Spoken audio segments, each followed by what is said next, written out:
Honorable Speaker, sir. Speaker, sir. With your permission, I beg to present the annual financial statement, budget for 2024-25.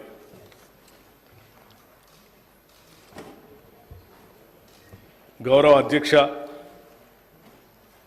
నా తెలంగాణ కోటి రతనాల వీణ అని మహాకవి దాశరథి గారు చెప్పిన తెలంగాణను సాకారం చేసిన శ్రీమతి సోనియా గాంధీ గారి ఆశీస్సులతో కాంగ్రెస్ ప్రభుత్వ తొలి పూర్తి రాష్ట్ర బడ్జెట్ను ప్రవేశపెడుతున్నందుకు నేనెంతో సంతోషిస్తున్నాను. గత 10 ఏళ్ల అస్తవ్యస్త పాలనకు విజ్ఞతతో చరమగీతం పాడిన తెలంగాణ ప్రజానికానికి మా ప్రభుత్వం తరఫున కృతజ్ఞతాపూర్వక నమస్కారాలు తెలియజేస్తూ ఉన్నాను. ప్రత్యేక తెలంగాణ రాష్ట్రం ఏర్పడితేనే తమ కలలు సాకారం అవుతాయని తెలంగాణ ప్రజల ప్రాణాలు సైతం ఒడ్డి సుదీర్ఘకాలం ఉద్యమించారు.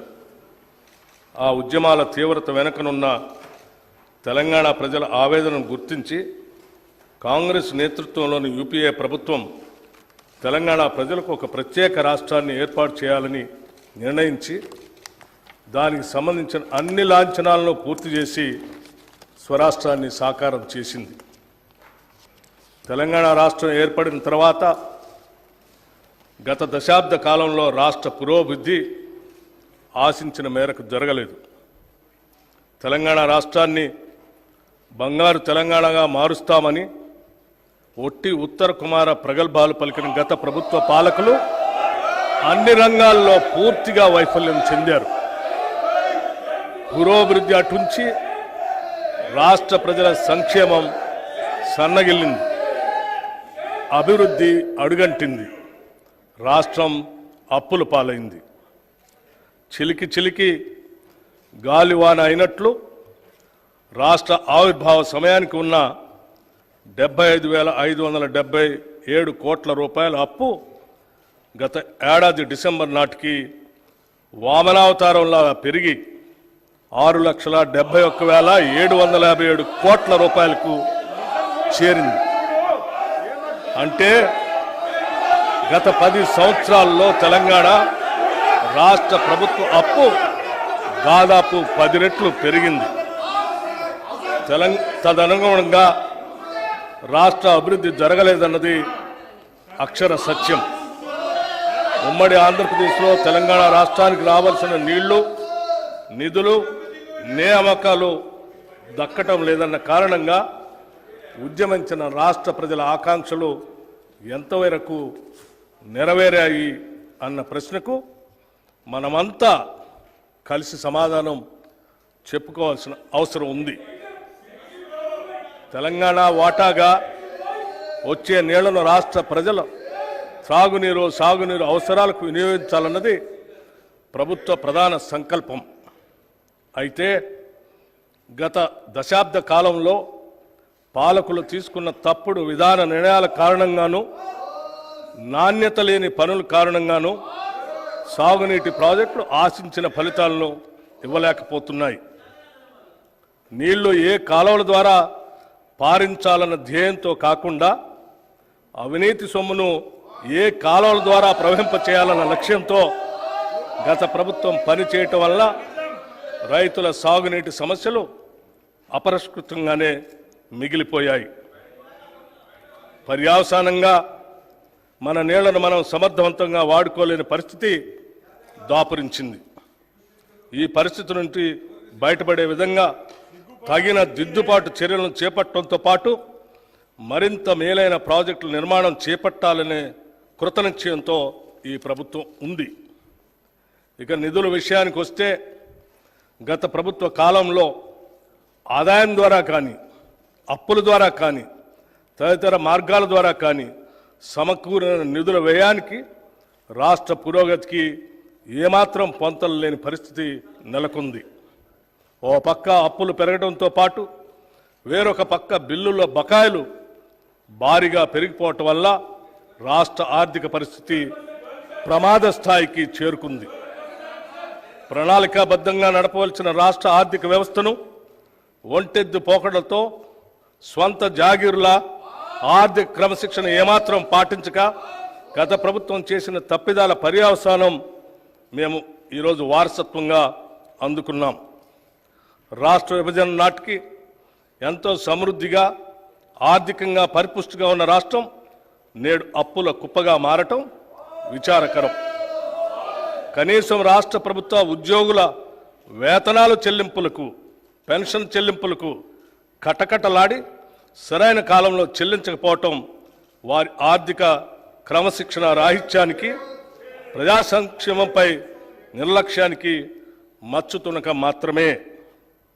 ఇటువంటి నిర్లక్ష్య వైఖరి వలన అటు ఉద్యోగులు, పెన్షనర్లు మాత్రమే కాక సామాన్య ప్రజలు, ప్రభుత్వ పథకాలపై ఆధారపడిన అభాగ్యులు, పేద ప్రజలు చెప్పుకోలేని కష్టాలు పడ్డారు. మా ప్రభుత్వం ఏర్పడే నాటికి కుంటుపడిన ఆర్థిక వ్యవస్థను గాడిలో పెట్టడం మేము ఎదుర్కొన్న పెను సవాలు. తలకు మించిన రుణభారం ఉన్నప్పటికీ దోబరా ఖర్చులు కట్టడి చేసి ఆర్థిక క్రమశిక్షణతో పాలన ప్రారంభించాం.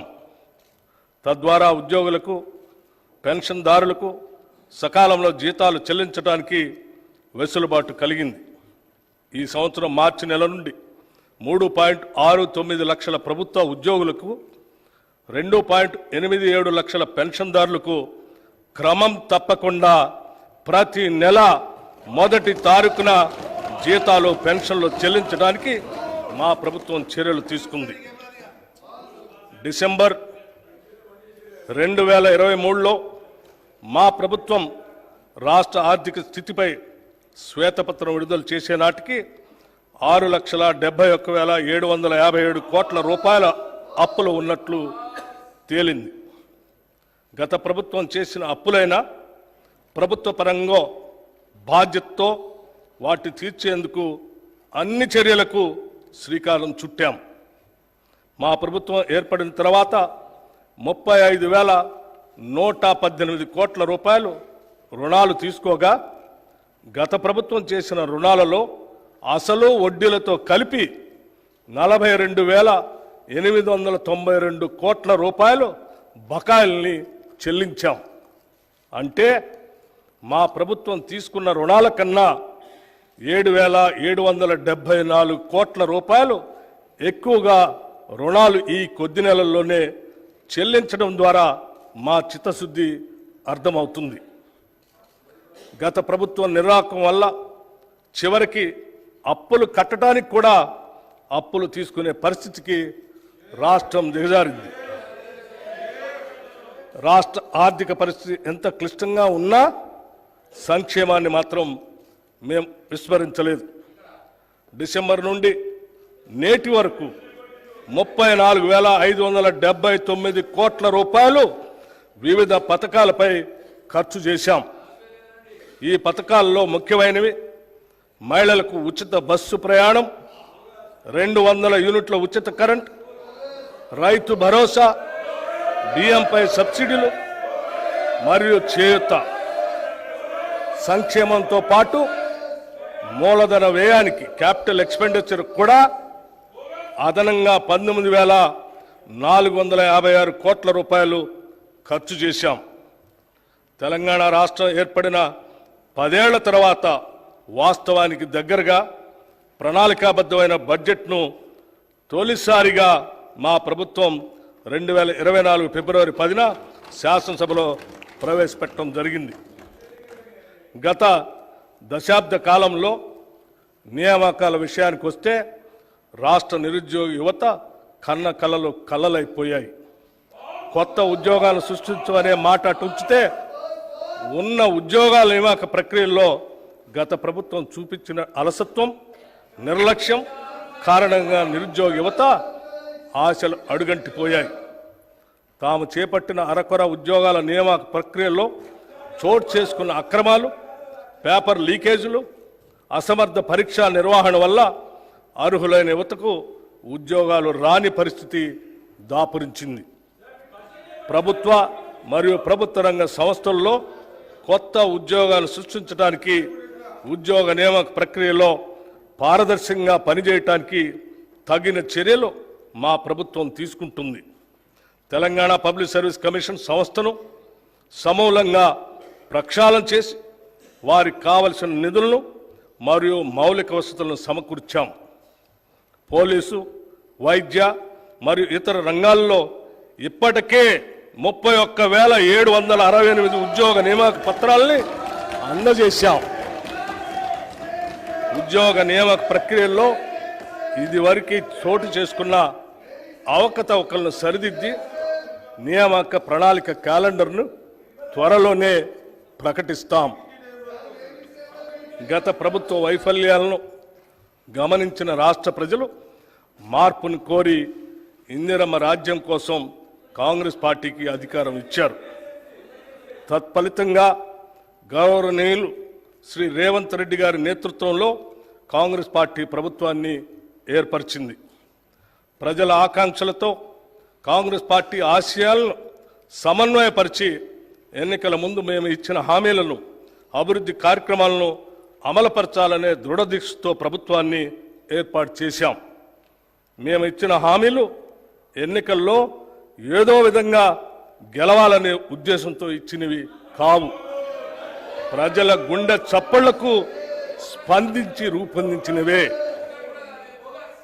మరొక్కసారి చెప్తా ఉన్నాను మీకు, ప్రజల గుండె చప్పళ్లకు స్పందించి రూపొందించినవే.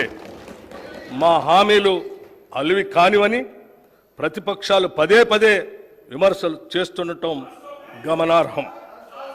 సంకల్ప బలం, చిత్తశుద్ధి, సమర్థత, నిజాయితీ పునాదులుగా నిర్మితమైనటువంటి మా ప్రభుత్వానికి అలివి కానివి లేనే లేవని నిరూపించాం. ఇందుకు తొలిమెట్టుగా రాష్ట్ర మహిళలందరికీ ఇప్పటికే మహాలక్ష్మి పథకం కింద ఉచిత ఆర్టీసీ బస్సు ప్రయాణం కల్పించాం. ఆరోగ్యశ్రీ పథకం కింద అర్హులైన వారందరికీ వైద్య ఖర్చుల నిమిత్తం 5 లక్షల రూపాయల పరిమితిని 10 లక్షల రూపాయలకు పెంచడం మా ప్రభుత్వ చిత్తశుద్ధికి నిదర్శనం. మహాలక్ష్మి పథకం కింద 500 రూపాయలకే గ్యాస్ సిలిండర్లను అర్హులైన వారందరికీ సరఫరా చేస్తున్నాం. పేదలకు సొంతింటి కల నెరవేర్చే ఇందిరమ్మ ఇళ్ల పథకం కూడా ప్రారంభించాం. నెలకు 200 యూనిట్ల విద్యుత్తును అర్హులైన వినియోగదారులకి ఉచితంగా ఇస్తున్నాం. ఈ పథకాలన్నీ మా ప్రభుత్వం ఏర్పడిన కొద్ది రోజుల్లోనే మేము ఇచ్చిన హామీలకు అనుగుణంగా అమలుపరిచాం. ఇది మా నిజాయితీకి నిదర్శనం. రైతు భరోసాతో పాటు ఇతర హామీలన్నింటినీ సత్వరమే పూర్తిగా అమలు చేసి తీరుతాం. ఒక్క ముక్కలో చెప్పాలంటే ఎన్నికల సమయంలో ఇందిరమ్మ రాజ్యాన్ని తెలంగాణలో స్థాపిస్తామని ప్రజలకిచ్చిన వాగ్దానాన్ని నిలబెట్టుకోవటానికి నిరంతరం కృషి చేస్తాం. బడ్జెట్ అనేది కేవలం అంకెల సమాహారం కాదు, అది మన విలువల మరియు ఆశల వ్యక్తీకరణ కూడా. The budget is not just a collection of numbers but also an expression of our values and aspirations. మేము ప్రవేశపెడుతున్నటువంటి ఈ బడ్జెట్ మమ్మల్ని నమ్మిన రాష్ట్ర ప్రజల ఆకాంక్షలు మరియు వారి నమ్మకాల ప్రతిబింబమే. తెలంగాణ రాష్ట్ర ఆర్థిక స్థితిగతుల గురించి 2023-24 సంవత్సరానికి ప్రపంచ ఆర్థిక వ్యవస్థ 3.2% అభివృద్ధి చెందింది. ఇదే కాలానికి భారతదేశ ఆర్థిక రంగం 7.6%, తెలంగాణ 7.4%గా వృద్ధిని నమోదు చేశాయి. అంటే గత సంవత్సరంలో తెలంగాణ వృద్ధి రేటు జాతీయ వృద్ధి రేటు కన్నా తక్కువ అని గమనించాలి. 2023-24 ఆర్థిక సంవత్సరంలో తెలంగాణ స్థూల రాష్ట్ర దేశీయ ఉత్పత్తి జిఎస్డిపి ప్రస్తుత ధరల ఆధారంగా లెక్కిస్తే 14,63,963 కోట్ల రూపాయలు. గత సంవత్సరంతో పోలిస్తే 11.9% వృద్ధి రేటు నమోదైంది. జాతీయ స్థాయిలో ఈ వృద్ధి రేటు 0.1% ఉంది. ఆదాయ వృద్ధితో పోల్చినప్పుడు పెరిగిన రుణం వల్ల ఖర్చుల కోసం ప్రభుత్వం రుణాలపై భారీగా ఆధారపడిందన్న విషయం స్పష్టమవుతా ఉంది. ఇటువంటి పరిస్థితి ఆర్థిక సుస్థిరతకు ప్రమాదం కలిగించేటువంటి అవకాశం ఉంది. ఆదాయాన్ని మించి రుణం నిరంతరంగా పెరుగుతుందంటే కఠోర ఆర్థిక సంస్కరణలు తీసుకురాని పక్షంలో తెలంగాణ ఆర్థిక స్వస్థత ప్రమాదంలో పడుతుంది. దాన్ని నివారించాలంటే ఆర్థిక వ్యయాన్ని ఆదాయాన్ని సమన్వయపరిచే చర్యలు తీసుకోవాల్సినటువంటి అవసరం ఉంది. 2023-24 సంవత్సరంలో ప్రస్తుత ధరల ప్రకారం రాష్ట్ర తలసరి ఆదాయం 3,47,299 రూపాయలు. జాతీయ తలసరి ఆదాయం 1,83,236 రూపాయలు. దీనితో పోలిస్తే తెలంగాణ తలసరి ఆదాయం 1,64,063 రూపాయలు ఎక్కువగా ఉంది. కానీ అదే సమయంలో తలసరి ఆదాయ స్థాయిల్లో జిల్లాల మధ్య తీవ్రమైన అంతరం కూడా ఉంది. ఉదాహరణకి రంగారెడ్డి జిల్లా తలసరి ఆదాయం 9,46,862 రూపాయలు కాగా వికారాబాద్ జిల్లా తలసరి ఆదాయం 1,80,241 రూపాయలు. దీనిని బట్టి వివిధ జిల్లాల మధ్య ఆర్థిక అభివృద్ధి సమాన స్థాయిలో లేదని తెలుస్తూ ఉంది. రాష్ట్రంలోని జిల్లాల మధ్య ఉన్న ఆదాయంలో అంతరాలని తగ్గించడానికి మా ప్రభుత్వం విధానాలను రూపొందించి అమలుపరుస్తూ ఉంది. 2023-24లో తెలంగాణలో జోడింపబడిన స్థూల విలువల్లో గ్రాస్ వాల్యూ యాడెడ్లో సేవల రంగం ద్వారా 65.7%, పారిశ్రామిక రంగం ద్వారా 18.5%, వ్యవసాయ మరియు అనుబంధ రంగాల ద్వారా 15.8% సమకూరుతుంది. ప్రస్తుత ధరల ప్రకారం 2022-23తో పోల్చినప్పుడు 2023-24 వ్యవసాయ మరియు అనుబంధ రంగాల జోడింపబడిన స్థూల విలువ 4% వృద్ధి చెందింది. రాష్ట్ర జనాభాలో 47.3% మంది ప్రజలు ఈ రంగంపైనే ఆధారపడి జీవిస్తున్నందువల్ల తెలంగాణలో జీవన ప్రమాణాలను పెంచడానికి ఈ రంగం యొక్క ఆర్థిక ప్రగతి అత్యంత కీలకం. ఇక సర్వీస్ రంగంపై 33% మంది, పారిశ్రామిక రంగంపై 19.7% మంది ఆధారపడి జీవిస్తూ ఉన్నారు. జాతీయ సగటుతో పోల్చినప్పుడు తెలంగాణలో శ్రమ కార్మిక శక్తి భాగస్వామ్య rate, labour force participation rate అధికంగా ఉంది. ప్రజాపాలన, సామాజిక మరియు ఆర్థిక ప్రజాస్వామ్యం లేనిదే రాజకీయ ప్రజాస్వామ్యం సఫలం కాజాలదు. ఆ రెండు కూడా రాజకీయ ప్రజాస్వామ్యానికి పునాది రాళ్ళు. పునాది ఎంత బలంగా ఉంటే ప్రజాస్వామ్యం అంత పటిష్టంగా ఉంటుంది. Political democracy cannot succeed without social and economic democracy. These two form the foundation of political democracy. The stronger the foundation, the stronger the democracy. Doctor B R Ambedkar garu చెప్పిన ఈ సిద్ధాంతం మాకు శిరోధార్యం. త్రికరణ శుద్ధిగా ఈ సిద్ధాంతాన్ని నమ్మిన కాంగ్రెస్ ప్రభుత్వం దానికి అనుగుణంగా సర్వతోముఖాభివృద్ధికి, అసమానతలు లేని సమసమాజ స్థాపనకు అడుగులు వేస్తుంది. కాంగ్రెస్ ప్రభుత్వం ఏర్పడిన అనతి కాలంలోనే ప్రజాపాలనకు అంకురార్పణ చేసింది. డిసెంబర్ 28, 2023 నుండి జనవరి 6, 2024 వరకు ప్రభుత్వ హామీల అమలుకు రాష్ట్రంలోని అన్ని గ్రామాలలో, వార్డుల్లో సభలు ఏర్పాటు చేసి లబ్ధిదారుల నుండి 1,09,00,000 దరఖాస్తులు స్వీకరించబడ్డాయి. వాటన్నిటినీ కంప్యూటర్ ప్రోగ్రాం ద్వారా క్రోడీకరించాం. వచ్చిన దరఖాస్తులన్నింటినీ పరిశీలించి వివిధ పథకాలకు అర్హులైన వారందరినీ గుర్తించి వారికి పథకాలని అందజేస్తున్నాం. ఈ సంవత్సరం మార్చి 5వ తేదీ నుండి ప్రతి మండల కేంద్రంలో ప్రజాపాలన సేవా కేంద్రాలని ప్రారంభించాం. ఈ సేవా కేంద్రాల్లో రేషన్ కార్డులు, Aadhaar, gas cylinder, LPG ID, విద్యుత్ వినియోగ నంబర్ లాంటి వాటికి సవరింపులు చేసుకునే వెసులుబాటు కల్పించాం. దివంగత మాజీ ప్రధాని శ్రీ రాజీవ్ గాంధీ గారు చెప్పినట్లు ప్రభుత్వం పేదరిక నిర్మూలనకు పథకాలకు ఖర్చు చేసే ప్రతి రూపాయిలో కేవలం 15 పైసలు మాత్రమే నిజమైన లబ్ధిదారునికి చేరుతుంది.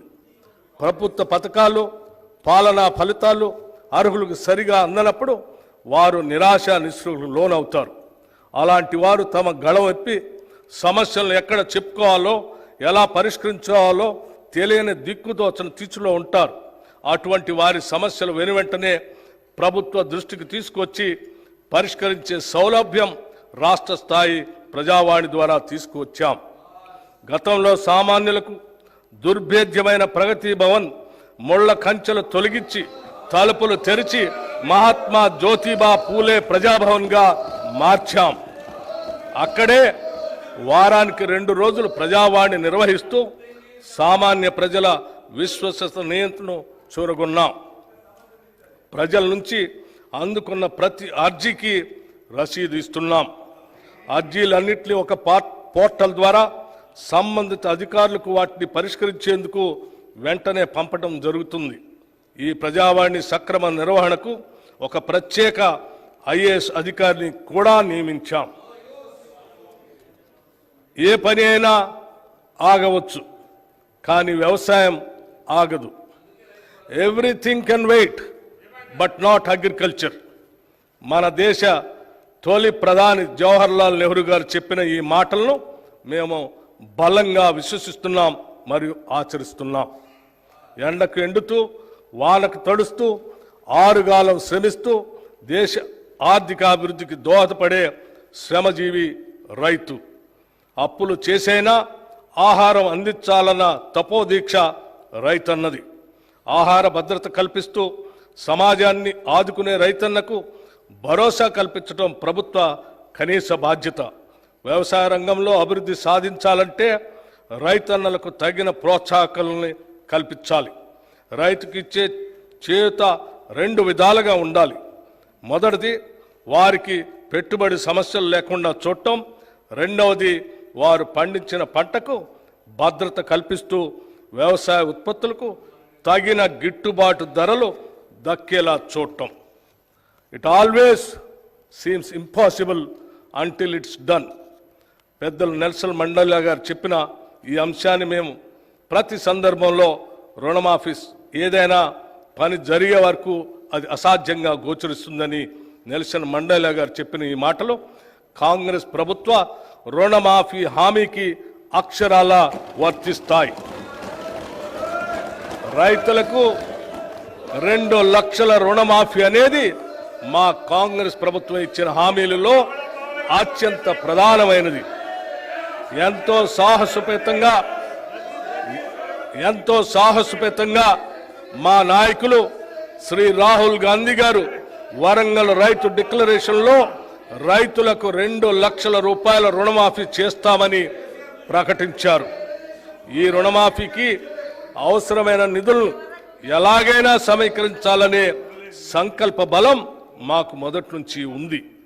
గత ప్రభుత్వం 2014లో రైతులకి 1 లక్ష రూపాయల రుణమాఫీ చేస్తామని ప్రకటించి 2014 నుండి 2018 వరకు 4 విడతల్లో నిధులు విడుదల చేసింది. ఇలా పలు దఫాల్లో నిధులు విడుదల చేయటం వల్ల అసలు తీరకపోవడంతో పాటు రైతులకు వడ్డీ భారం కూడా పెరిగింది. రెండోసారి అధికారంలోకి వచ్చిన తర్వాత కూడా మళ్ళీ 1 లక్ష రూపాయలు మాఫీ చేస్తామని చెప్పి 5 సంవత్సరాల కాలంలో సరిగ్గా ఎన్నికల ముందు కొద్దిపాటి నిధులు విడుదల చేసి చేతులు దులుపుకున్నారు. దీనివల్ల రైతులు తీవ్రంగా నష్టపోయారు. వడ్డీ భారం పెరిగిపోవటం, పాత బకాయిలు తీరకపోవటం వలన బ్యాంకులు కొత్త రుణాలు ఇవ్వలేదు. వ్యవసాయానికి పెట్టుబడి అందక రైతులు వడ్డీ వ్యాపారుల దయాదాక్షిణ్యాలపై ఆధారపడి బతకాల్సిన దుస్థితి ఏర్పడింది. ఇలా అరకొర రుణమాఫీలా కాకుండా రైతుకు నిజమైన మేలు జరగాలనే ఉద్దేశంతో మా ప్రభుత్వం ఒకేసారిగా 31,000 కోట్ల రుణమాఫీ చేయాలని సంకల్పించింది. చేతగా నమ్మకు మాటలు ఎక్కువ అన్నట్లు రుణమాఫీలో పూర్తిగా విఫలమైన గత ప్రభుత్వ నాయకులు మా చిత్తశుద్ధిని శంకిస్తూ ప్రజలను తప్పుదోవ పట్టించేందుకు శతవిధాలా ప్రయత్నించారు. ఇంకా ప్రయత్నిస్తూనే ఉన్నారు. డిసెంబర్ 12, 2018 సంవత్సరం నుండి డిసెంబర్ 9, 2023 వరకు ఉన్న రుణాలన్నింటికీ రుణమాఫీ వర్తింపచేస్తూ అత్యంత సాహసోపేతమైన నిర్ణయం తీసుకున్నాం. తీవ్ర ఆర్థిక సంక్షోభంలో అధికారం అందుకున్న మేము తగిన ప్రణాళికతో పొదుపుతో ఇచ్చిన మాట ప్రకారం 2 లక్షల రూపాయల రుణమాఫీకి అవసరమైన 31,000 కోట్ల రూపాయలను సమీకరించుకుంటున్నాం. జూలై 18న 1,00,000 రూపాయల వరకు ఒకటేసారి రుణం ఉన్న 11,34,000 రైతన్నలకు 6,035 కోట్ల రూపాయలు రుణమాఫీ మొత్తాన్ని వారి ఖాతాల్లో ఒకేసారి జమ చేశాం. 2 లక్షల రూపాయల వరకు రుణం ఉన్న మిగతా రైతులకు కూడా అతి త్వరలో రుణమాఫీ జరుగుతుంది. కాంగ్రెస్ మాట ఇస్తే శిలా శాసనమని రుణమాఫీ అమలుతో మరొక్కసారి రుజువైంది. ఈ రుణమాఫీతో తీవ్ర నిరాశలో ఉన్న రాష్ట్ర అన్నదాతల్లో భవిష్యత్తుపై తిరిగి ఆశలు చిగురించాయి. వారి సంబరాలు అంబరాన్ని అంటాయి. ఇక ముందు కూడా రైతు పక్షాన మా ప్రభుత్వం సదా అండగా ఉంటుంది. రైతు భరోసా గత ప్రభుత్వం అమలు చేసిన రైతు బంధు పథకం కింద 5 సంవత్సరాల్లో 80,440 కోట్ల రూపాయలు ఖర్చు చేసింది. దీనిలో అధిక శాతం లబ్ధి అనర్హులకి, సాగులో లేని భూమి యజమానులకి, రియల్ ఎస్టేట్ వ్యాపారులకి అందటం వల్ల నిధులు భారీగా దుర్వినియోగం అయ్యాయి. గత ప్రభుత్వం చేసిన ఈ నిర్వాహకం వల్ల ప్రభుత్వ సొమ్ము నిరుపయోగమైంది. గత ప్రభుత్వం వారు రూపొందించుకున్న నియమ నిబంధనలను వారే తుంగలో తొక్కారు. ఇది చాలా శోచనీయం మరియు క్షమించరాని నేరం. మా ప్రభుత్వం అర్హులైన రైతులకు మాత్రమే లబ్ధి చేకూరేలాగా రైతు బంధు పథకం స్థానే రైతు భరోసాను తీసుకొచ్చింది. ఈ పథకం ద్వారా అర్హులైన రైతులకు ఏటా ఎకరానికి 15,000 రూపాయలు చెల్లించాలన్నది మా ప్రభుత్వ సంకల్పం. దీని అమలుకు విధి విధానాలు చర్చించి నిర్ణయించడానికి ఒక కేబినెట్ సబ్ కమిటీ ఏర్పాటు చేశాం. ఈ కమిటీ పలు జిల్లాల్లో పర్యటించి ఆ ప్రాంత రైతుల్ని, వ్యవసాయ రంగ నిపుణుల్ని, మేధావుల్ని సంప్రదించి వారి అభిప్రాయాలను సేకరించింది. ప్రజాభిప్రాయాలన్నింటినీ క్రోడీకరించి వాటిని గౌరవ సభలో ఉంచి చర్చించి గౌరవ శాసనసభ్యులు అందరి అభిప్రాయాన్ని తీసుకొని అమలు చేయాల్సిన విధి విధానాలపై తగిన నిర్ణయం తీసుకుంటాం. ప్రభుత్వ విధానాలు పారదర్శకంగా ప్రజల భాగస్వామ్యంతో ఖరారు చేయాలి. అంతేకాని 4 గోడల గడిల మధ్యన కాదు అని మా పనితీరుకు రైతు భరోసా విధానం ఒక ఉదాహరణ. రైతు కూలీల సంక్షేమం. భూమి లేని గ్రామీణ ప్రజానికం ఎక్కువగా రైతు కూలీలుగా పనిచేస్తూ దుర్భర జీవితాన్ని గడుపుతున్నారు. వారికి ఎటువంటి ఆర్థిక భద్రత ఉండకపోవడంతో పనిలేని రోజుల్లో పస్తులు ఉండాల్సిన బాధాకరమైన పరిస్థితి. వీరికి గత 10 ఏళ్లలో ప్రభుత్వ పరంగా ఎటువంటి సహాయ సహకారాలు అందలేదు. భూమి లేని రైతు కూలీల ఆర్థిక మరియు జీవన స్థితిగతులు మెరుగుపరచడానికి మా ప్రభుత్వం లక్షలాది భూమి లేని నిరుపేద రైతు కూలీలకు సంవత్సరానికి 12,000 రూపాయలు అందించే బరోత్తర కార్యక్రమాన్ని ఈ సంవత్సరంలోనే ప్రారంభించబోతున్నాం. అతివృష్టి అనావృష్టుల రైతన్నల పాలిట శాపాలు. ఏడాది పాటు శ్రమించిన అనుకోని ప్రకృతి విపత్తులతో పండిన పంట చేతికందక రైతు రుణభారంతో కుంగిపోయి రైతు కూలీగా మారే పరిస్థితులు ఉత్పన్నమవుతాయి. వారిని ఇలాంటి దైన్య స్థితి నుండి కాపాడాల్సిన బాధ్యత ప్రభుత్వానిది. గత ప్రభుత్వం ఈ పథకానికి అవసరమైన బీమా ప్రీమియం చెల్లించక రైతుల కడగళ్లకు కారణమైంది. మా ప్రభుత్వం రైతుకు ఆర్థిక భద్రత కలిగించేందుకు పంటల బీమా పథకాన్ని అమలు చేయడానికి ఈ సంవత్సరం నుండి ప్రధానమంత్రి ఫసల్ బీమా యోజన పథకంలో చేరాలని నిర్ణయించాం. ఈ పథకం కింద రైతులు చెల్లించాల్సిన బీమా ప్రీమియం కూడా రాష్ట్ర ప్రభుత్వమే చెల్లిస్తుంది. రైతులకి పైసా ఖర్చు లేకుండా వారు వేసిన పంటలకు పూర్తి భద్రత ఈ పథకం కల్పిస్తుంది. తెలంగాణలో వరి సాగు చాలా విస్తృతంగా జరుగుతుంది. పండిన పంటకు సరైన ధర రాక, పెట్టుబడి కూడా దక్కక రైతులు తీవ్రంగా నష్టపోతున్నారు. రాష్ట్రంలో సన్న రకం వరి ధాన్యాల సాగును ప్రోత్సహించడానికి ప్రభుత్వం 33 రకాల వరి ధాన్యాలను గుర్తించి వాటిని పండించిన రైతుకు క్వింటాలకు 500 రూపాయల బోనస్ చెల్లించాలని నిర్ణయించాం. దీనివల్ల సన్న రకాల వరిని పండించే సాగు భూమి విస్తరణ పెరిగి రైతులకు ఆర్థిక ప్రయోజనం చేకూరుతుంది. వ్యవసాయ రంగంలో వచ్చే ఆధునిక సాంకేతిక అభివృద్ధి రైతులకు అందితేనే వాటి వలన ఉపయోగం. టెక్నాలజీ మరియు రైతు మధ్య ఒక అనుసంధానం అవసరం. రైతులకు ఎప్పటికప్పుడు కొత్త శాస్త్రీయ పద్ధతుల ద్వారా దిగుబడులు పెంచుకోవటం, పంటలను తెగుళ్ల బారి నుండి రక్షించుకోవటం మరియు ఇతర వ్యవసాయ రంగ పరిజ్ఞానం అందించటం మా ప్రాధాన్యతగా ఉంది. ఈ కార్యక్రమంలో భాగంగా ప్రొఫెసర్ జయశంకర్ తెలంగాణ రాష్ట్ర వ్యవసాయ విశ్వవిద్యాలయ శాస్త్రవేత్తల సహకారంతో వీడియో కాన్ఫరెన్సుల్ని నిర్వహిస్తున్నాం. కుట్రపూరితమైన ఉద్దేశంతో గత ప్రభుత్వం చేసిన దుశ్చర్య ధరణి. చాలా సంవత్సరాల కాలంగా భూమిపై సర్వ హక్కులు అనుభవిస్తున్న కొందరు రైతన్నలకు వారి భూమి వారికే కాకుండా చేసింది ధరణి.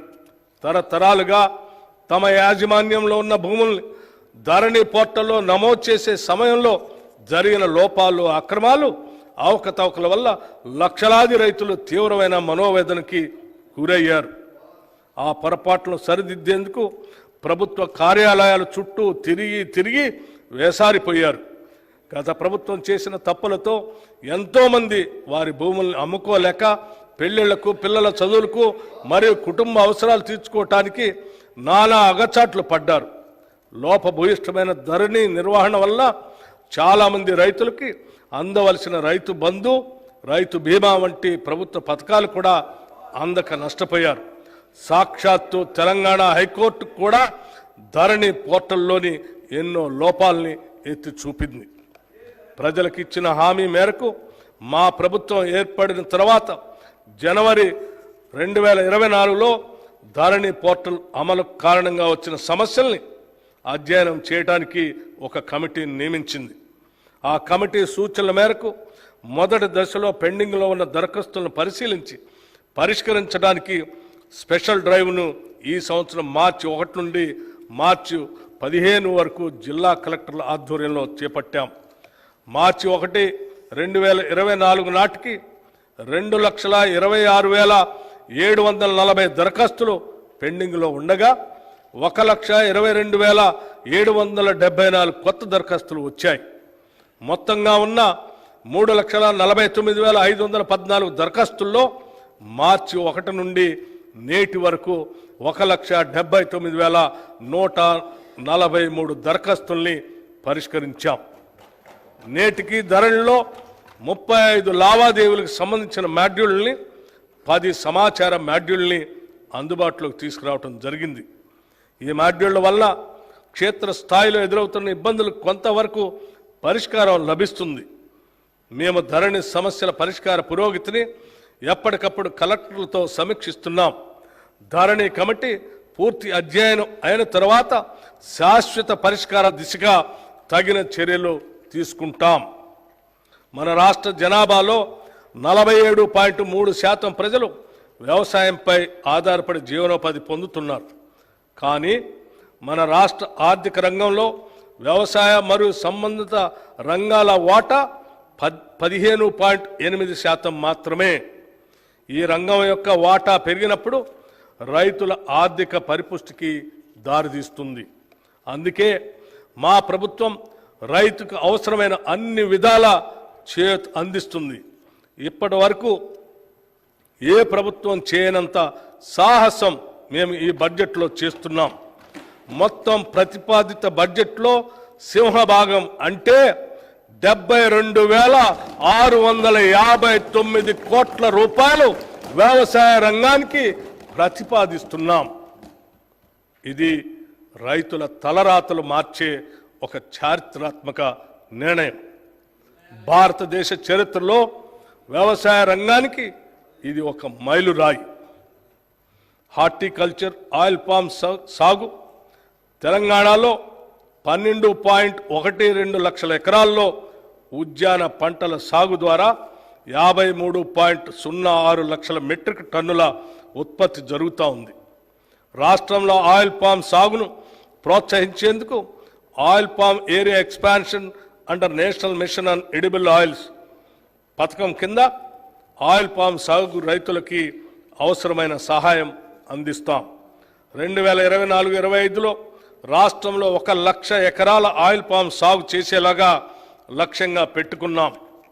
ఇప్పటికే 77,857 ఎకరాలకి రిజిస్ట్రేషన్ జరగగా 23,131 ఎకరాలకి అనుమతులు కూడా ఇవ్వటం జరిగింది.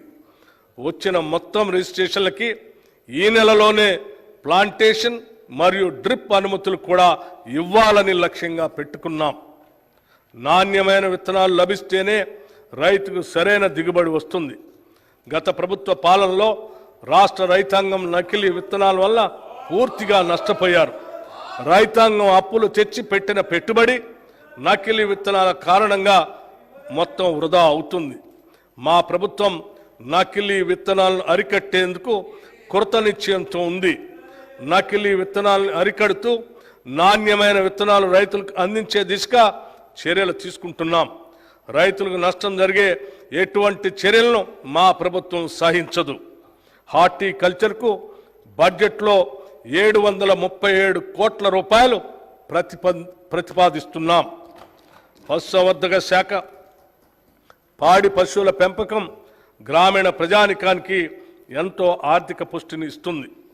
పాలు, మాంసం, గుడ్లు ప్రజానికానికి పోషణ అందించడంతో పాటు అదనపు ఆదాయం ఇస్తాయి.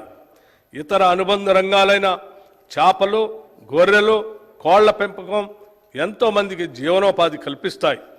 ఈ రంగం గ్రామీణ ప్రాంతాల్లో ఉపాధి కల్పిస్తూ అభివృద్ధిలో కీలక పాత్ర వహిస్తుంది.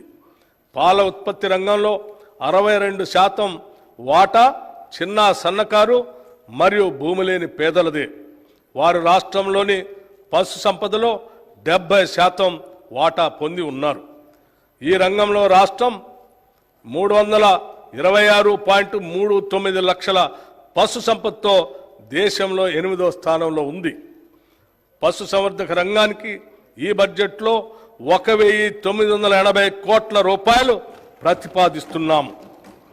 అభయహస్తం 6 హామీలకు సంబంధించి మహిళలను మహాలక్ష్మిగా గౌరవించడం మన సంస్కృతి. మహాలక్ష్మి పథకం కింద తెలంగాణ రాష్ట్రంలోని మహిళలందరికీ టీజీఆర్టీసీ నడిపే బస్సుల్లో ఉచిత ప్రయాణ సౌకర్యం కల్పించాం. ప్రయాణించే దూరం పైన, ప్రయాణించే పర్యాయాలపైన ఎటువంటి పరిమితి లేదు. ఈ పథకాన్ని ఇప్పటి వరకు 68.60 కోట్ల ప్రయాణాలను మహిళలు ఆర్టీసీ బస్సుల్లో ఉచితంగా చేశారు. పర్యవసానంగా తెలంగాణ మహిళలకు 2,351 కోట్ల రూపాయలు ఆదా అయింది. ఈ ఉచిత బస్సు సౌకర్యంతో రాష్ట్రమంతా మహిళల్లో హర్షాతిరేకాలు వెల్లువిరుస్తున్నాయి. వారు ఈ సౌకర్యాన్ని వినియోగించుకొని రాష్ట్రం నలుమూలల్లో ఉన్న పర్యాటక కేంద్రాలను, దేవాలయాలను, బంధుమిత్రులను సందర్శించే వెసులుబాటు ఏర్పడింది. ఈ ఉచిత బస్సు సౌకర్యం పరోక్షంగా రాష్ట్ర ఆర్థికాభివృద్ధికి తోడ్పడుతుంది. ఈ పథకానికి అయ్యే ఖర్చు ఆర్టీసీకి ప్రభుత్వం నెలవారీగా ప్రతి నెల చెల్లిస్తుంది. దానివల్ల ఆర్టీసీ సంస్థ కూడా ఆర్థికంగా బలోపేతమై $1 బిలియన్ కార్పొరేషన్గా అవతరించడానికి దోహదపడింది. 500 రూపాయలకే గ్యాస్ సిలిండర్ నిరుపేద మధ్యతరగతి కుటుంబాలకు తరచుగా పెరిగే గ్యాస్ సిలిండర్ ధరలు మోయలేని భారంగా మారాయి. వారి ఆదాయంతో పోలిస్తే పెరిగిన సిలిండర్ ధర వారికి ఒక తీవ్రమైన ఆర్థిక సమస్యగా మారింది. మా ప్రభుత్వం మహాలక్ష్మి పథకం కింద 500 రూపాయలకే వంట గ్యాస్ సిలిండర్ని అందించడం ప్రారంభించింది. ఈ పథకం ద్వారా ఇప్పటి వరకు 39,57,637 కుటుంబాలకు లబ్ధి చేకూరింది. ప్రభుత్వం ఈ పథకానికి ఇప్పటి వరకు 200 కోట్ల రూపాయలు వెచ్చించింది. ఈ బడ్జెట్లో ఈ పథకానికి 723 కోట్ల రూపాయలు ప్రతిపాదిస్తున్నాం. గృహజ్యోతి పథకం అల్పాదాయ వర్గాల వారి ఇళ్లలో చీకట్లను పాలదోలి కాంతులు నింపాలనే సత్సంకల్పంతో మెరుపు లాంటి ఆలోచనలతో వెలిగిన దీపం గృహజ్యోతి పథకం. ఫిబ్రవరి 2024లో ఈ పథకం అమలుకు అవసరమైన ఉత్తర్వులను మార్గదర్శకాలను ప్రభుత్వం విడుదల చేసి ఈ సంవత్సరం మార్చి 1 నుండి అమలు చేస్తున్నాం. 200 యూనిట్ల కంటే తక్కువ విద్యుత్తుని వినియోగించుకునే గృహాలకు ఉచిత విద్యుత్ అందించడం ఈ పథకం ప్రధాన లక్ష్యం. ప్రజాపాలన ప్రజాసేవ కేంద్రాల ద్వారా వచ్చిన దరఖాస్తులను స్వీకరించి అర్హులైన వారందరికీ ఈ ఉచిత విద్యుత్ పథకం అమలు చేస్తున్నాం. ఈ పథకం కింద అర్హులైన లబ్ధిదారులకి డిస్కంలు 0 బిల్లులు అంటే 0 బిల్లులు జారీ చేస్తాయి. ప్రభుత్వం ఈ బిల్లుల మొత్తం ఛార్జీల్ని డిస్కంలకి చెల్లిస్తుంది. మార్చి 1వ తేదీ నుండి 2024 నుండి గృహజ్యోతి 0 బిల్లులు జారీ ప్రారంభమైంది. ఈ పథకం 15 జూలై నాటికి 45,81,676 ఇళ్లలో వెలుగు జిలుగులు నింపింది. గృహజ్యోతి పథకం కింద జూన్ వరకు అందించిన విద్యుత్కు గాను డిస్కంలకు ప్రభుత్వం ఇప్పటి వరకు 583.05 కోట్ల రూపాయలు చెల్లించింది. ఈ బడ్జెట్లో ఈ పథకానికి 2,418 కోట్ల రూపాయలు ప్రతిపాదిస్తున్నాం. ఇందిరమ్మ ఇళ్ళు రోటీ కపడా ఔర్ మకాన్లో మకాన్ ఎంతో మంది నిరుపేదలకు ఎండమావే. పూట గడవని నిరుపేదలకు గూడును సమకూర్చడం ప్రభుత్వ ప్రధాన కర్తవ్యం. గత ప్రభుత్వం నిరుపేదలకు ఆశలు కల్పించి వారికి ప్రభుత్వ ఇళ్లు కేటాయించకుండా వారిని దగా చేసింది. అసెంబ్లీ ఎన్నికల మేనిఫెస్టోలో పేర్కొన్న విధంగా మా ప్రభుత్వం ఇందిరమ్మ ఇళ్ళు అనే నూతన గృహ నిర్మాణ కార్యక్రమాన్ని ప్రారంభించి వారి ఆశలు నిజం చేసింది. ఈ పథకం ద్వారా పేదల ఇళ్లను కట్టుకోవటానికి 5 లక్షల రూపాయలు ఆర్థిక సహాయం చేయాలని అందించాలని నిర్ణయించాం. ఎస్సీ ఎస్టీ లబ్ధిదారులకి 6 లక్షల రూపాయలు చెల్లిస్తాం. 2024-25 ఆర్థిక సంవత్సరంలో ప్రతి నియోజకవర్గంలో కనీసం 3,500 ఇళ్ల చొప్పున మొత్తం 4,50,000 ఇళ్ల నిర్మాణానికి సహకారం అందించాలని నిర్ణయించాం.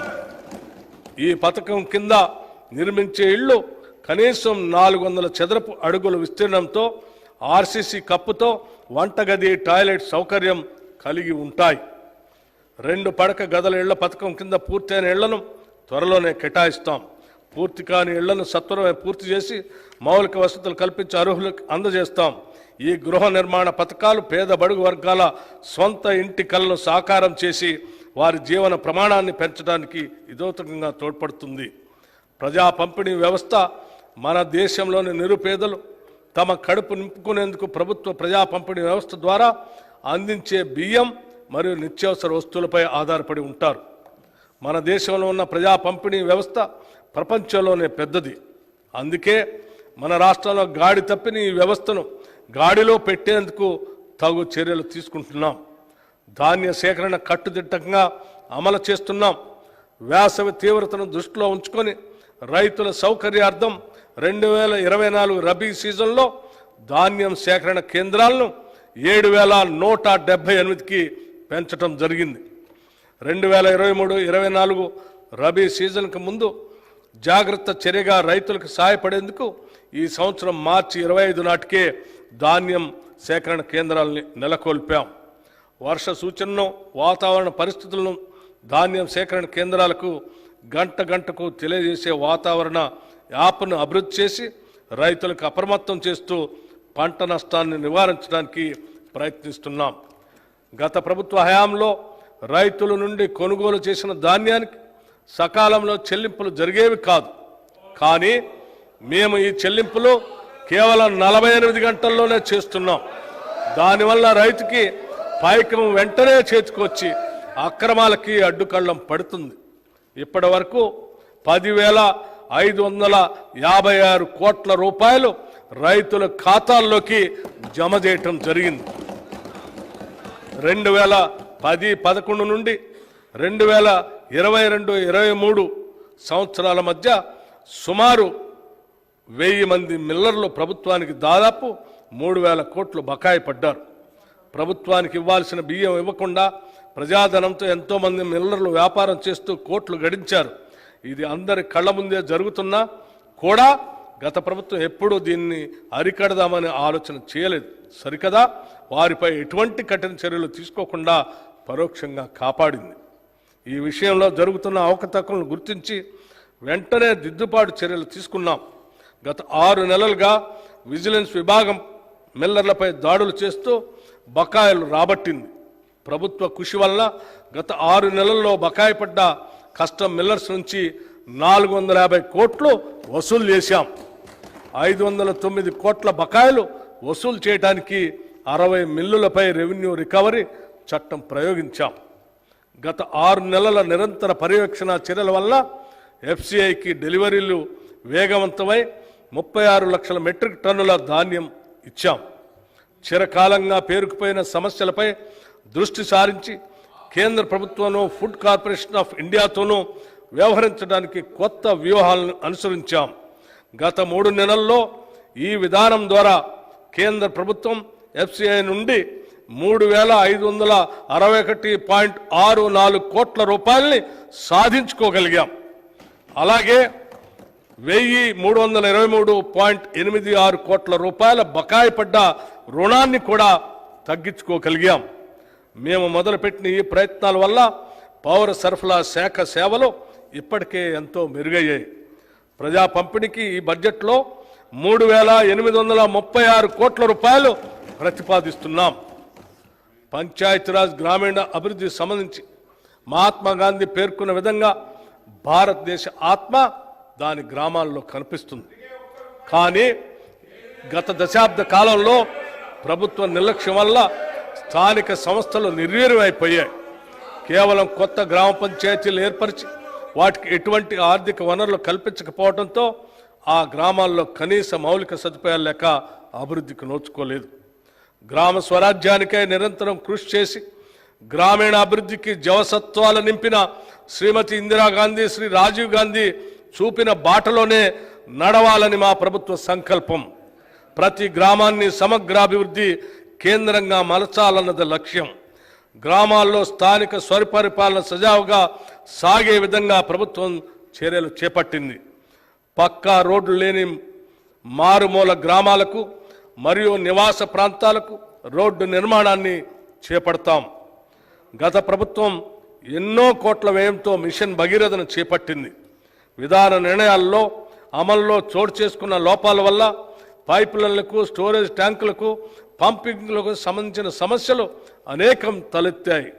ఈ ప్రాజెక్టు నిర్మాణంలో జరిగిన అక్రమాల వల్ల ఇప్పటికీ చాలా గ్రామీణ ప్రాంతాలకు సురక్షిత తాగునీటి సౌకర్యం లేదు. ఈ సంవత్సరం జూన్లో ప్రభుత్వం గ్రామీణ ప్రాంతాల్లో తాగునీటి కొరకు సురక్షిత నల్లాలు లేని జనావాసాలను, గృహాలని గుర్తించడానికి ఒక సమగ్ర సర్వేను నిర్వహించింది.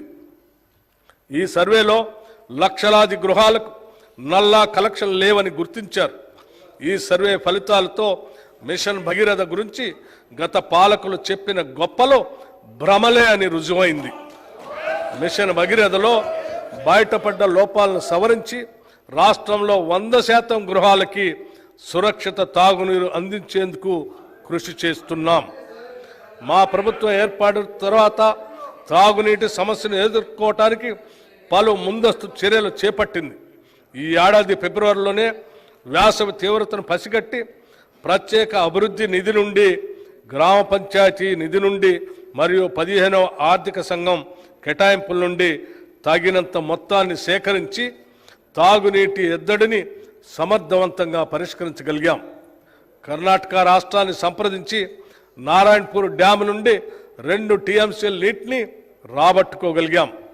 కొత్త బోర్లను, హ్యాండ్ పంపులను సమకూర్చి చివరికి ములుగు, భద్రాద్రి జిల్లాల్లోని 35 గుత్తికోయ నివాసాలకు త్రాగునీటిని సరఫరా చేసి చిరకాలంగా పెండింగ్లో ఉన్న సమస్యని పరిష్కరించాం. నీటి వసతులకు సంబంధించిన వివిధ నిర్మాణాల నిర్వహణ మరియు మరమ్మతులను గ్రామ పంచాయతీల పరిధిలోని తీసుకురావాలని నిర్ణయించాం. భవిష్యత్తులో అన్ని గ్రామాల ప్రజలకు నల్లాల ద్వారా రక్షిత మంచినీటి సదుపాయం కల్పించడం, గ్రామ స్థాయిలో అన్ని ఇళ్లకు, పాఠశాలలకు, అంగన్వాడీ కేంద్రాలకు, ఇతర ప్రభుత్వ కేంద్రాలకు తాగునీటిని అందించడం మా ప్రభుత్వ లక్ష్యం.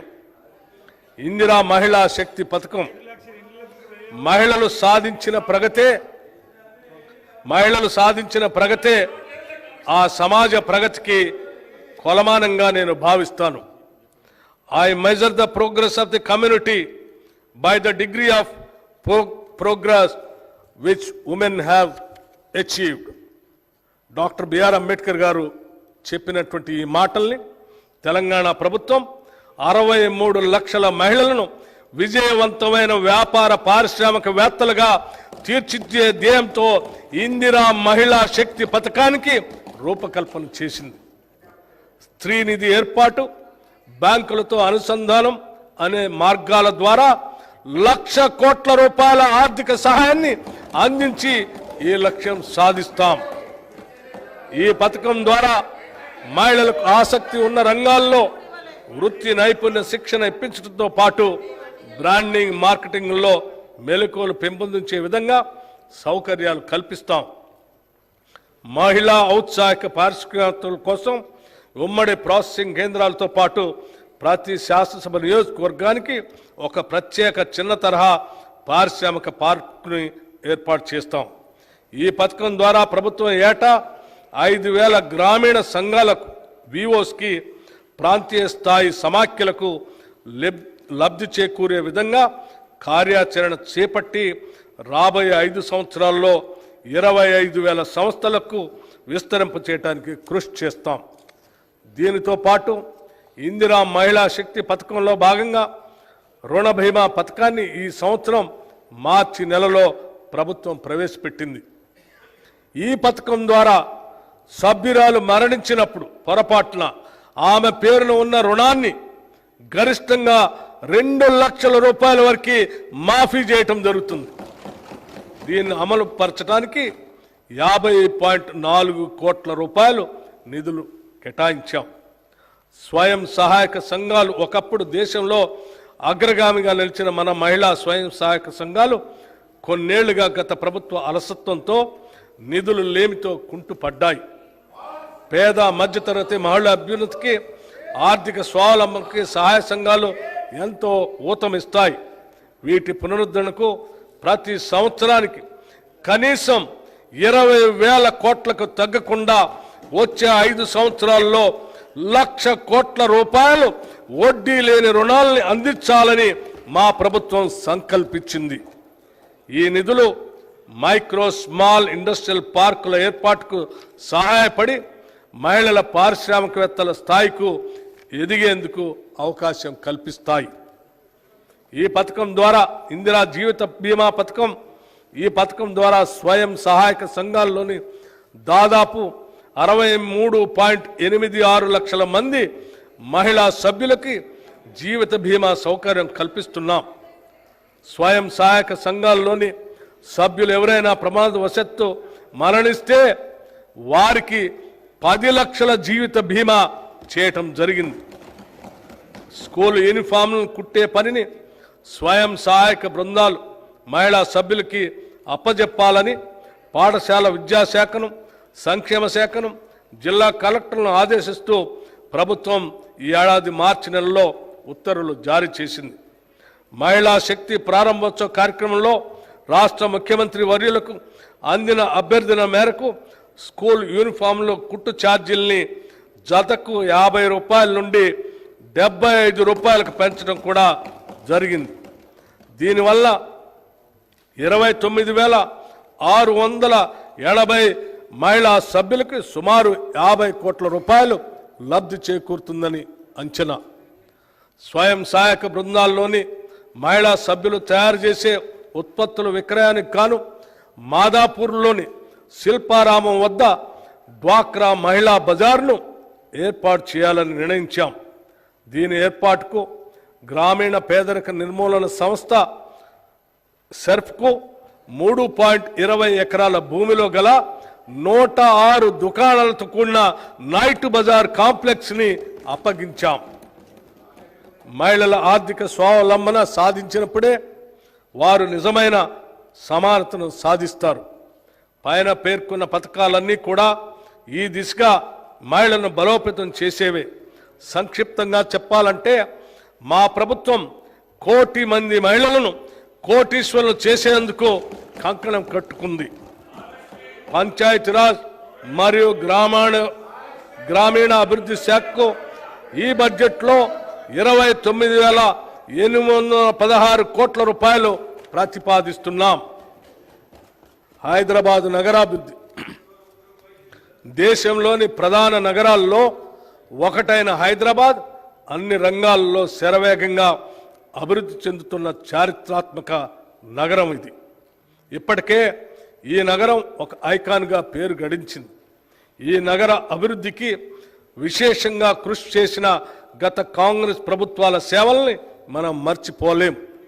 ఇంతటి ఘన చరిత్ర కలిగిన నగరం యొక్క పారిశుద్ధ్య, మురుగునీటి, తాగునీటి వ్యవస్థలో గత 10 ఏళ్లుగా అత్యంత నిర్లక్ష్యానికి గురయ్యాయి. మితిమీరిన కాలుష్యంతో మూసి హుస్సేన్ సాగర్లు విషతుల్యం అయ్యాయి. మురికి నీటి కాలువల నిర్వహణ లోపంతో, ఆక్రమణలతో చినుకు పడితే నగరం జలమయమై ప్రజా జీవనం అస్తవ్యస్తమయ్యే పరిస్థితి దాపురించింది. దూరదృష్టి లేని ప్రణాళికలు, ఇబ్బడి ముబ్బడి అక్రమ నిర్మాణాలపై దృష్టి సారించకపోవడంతో నగరాభివృద్ధి కుంటుపడింది. కేవలం కొన్ని ఫ్లైఓవర్లు నిర్మించి దానినే అభివృద్ధిగా భ్రమింప చేశారు. హైదరాబాద్లో భూములు వేలం ద్వారా 1,000 కోట్లు సమకూరినా వాటి వినియోగం మాత్రం నగరాభివృద్ధి కొరకు జరగలేదు. హైదరాబాద్ చుట్టుపక్కల ఉన్న పెద్ద పరిశ్రమలు మరియు ఐటీ సంస్థలు లక్షల మందికి ఉపాధి కల్పిస్తున్నాయి. వీటిలో పనిచేసేవారు హైదరాబాద్ నగరం మరియు శివార ప్రాంతాల్లో నివసిస్తూ వారు పనిచేసే ప్రాంతానికి రోజు దూర ప్రయాణం చేస్తూ ఉంటారు. పనిచేసే ప్రాంతానికి దగ్గరగా నివాసాలు ఉంటే ఎన్నో ప్రయోజనాలు ఉంటాయి. ట్రాఫిక్ రద్దీ తగ్గటం, సమయం ఆదా అవటమే కాకుండా ఆర్థికంగా కూడా ఆదా అవుతుంది. అంతేకాకుండా హైదరాబాద్ చుట్టుపక్కల ప్రాంతాలన్నీ కూడా సెల్ఫ్ సస్టైనింగ్ ప్రాంతాలుగా అభివృద్ధి చెందుతాయి. హైదరాబాద్ ప్రధాన నగరంపై వనరులు, సేవలు, సదుపాయాల కోసం ఒత్తిడి తగ్గుతుంది. శాటిలైట్ టౌన్షిప్ల నిర్మాణం హైదరాబాద్ చుట్టుపక్కల ప్రోత్సహించాలనేదే మా ప్రయత్నం. ఈ టౌన్షిప్ల్లో సరసమైన ధరల్లో పేద మరియు మధ్యతరగతి వారికి అనుకూలమైన నివాస గృహాల నిర్మాణాలని ప్రోత్సహిస్తాం. టౌన్షిప్ల్లో అన్ని రకాల సదుపాయాలు అనగా పార్కులు, కమ్యూనిటీ హాళ్ళు, వాణిజ్య ప్రాంతాలు, పాఠశాలలు మొదలైనవి ఉండేటట్లు ప్రణాళిక రూపొందిస్తున్నాం. హైదరాబాద్ నగరం ఎదుర్కొంటున్న తీవ్ర సమస్య ట్రాఫిక్ స్తంభన. ప్రైవేటు వాహనాల వినియోగం తగ్గించి పబ్లిక్ ట్రాన్స్పోర్ట్ వ్యవస్థని పటిష్టపరచడం ద్వారా ఈ సమస్యను అధిగమించడానికి అవకాశం ఉంది.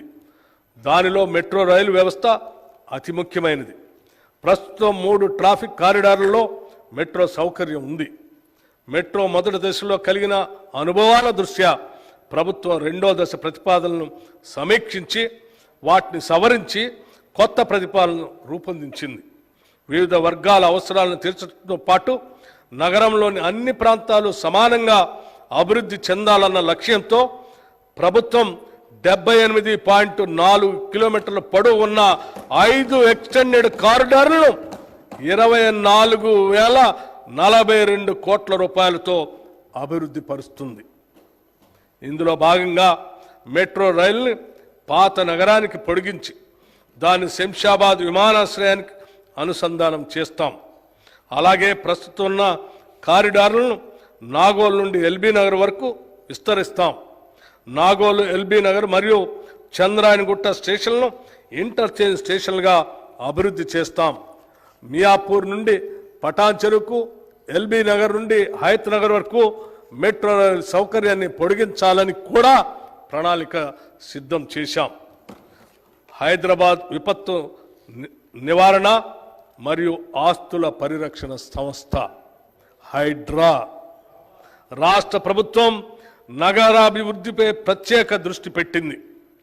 హైదరాబాద్ మరియు ఔటర్ రింగ్ రోడ్డు వరకు గల ప్రాంతాలను కోర్ అర్బన్ రీజియన్గా గుర్తించి వాటి అభివృద్ధికి ప్రత్యేకంగా ప్రణాళికలు తయారు చేస్తున్నాం.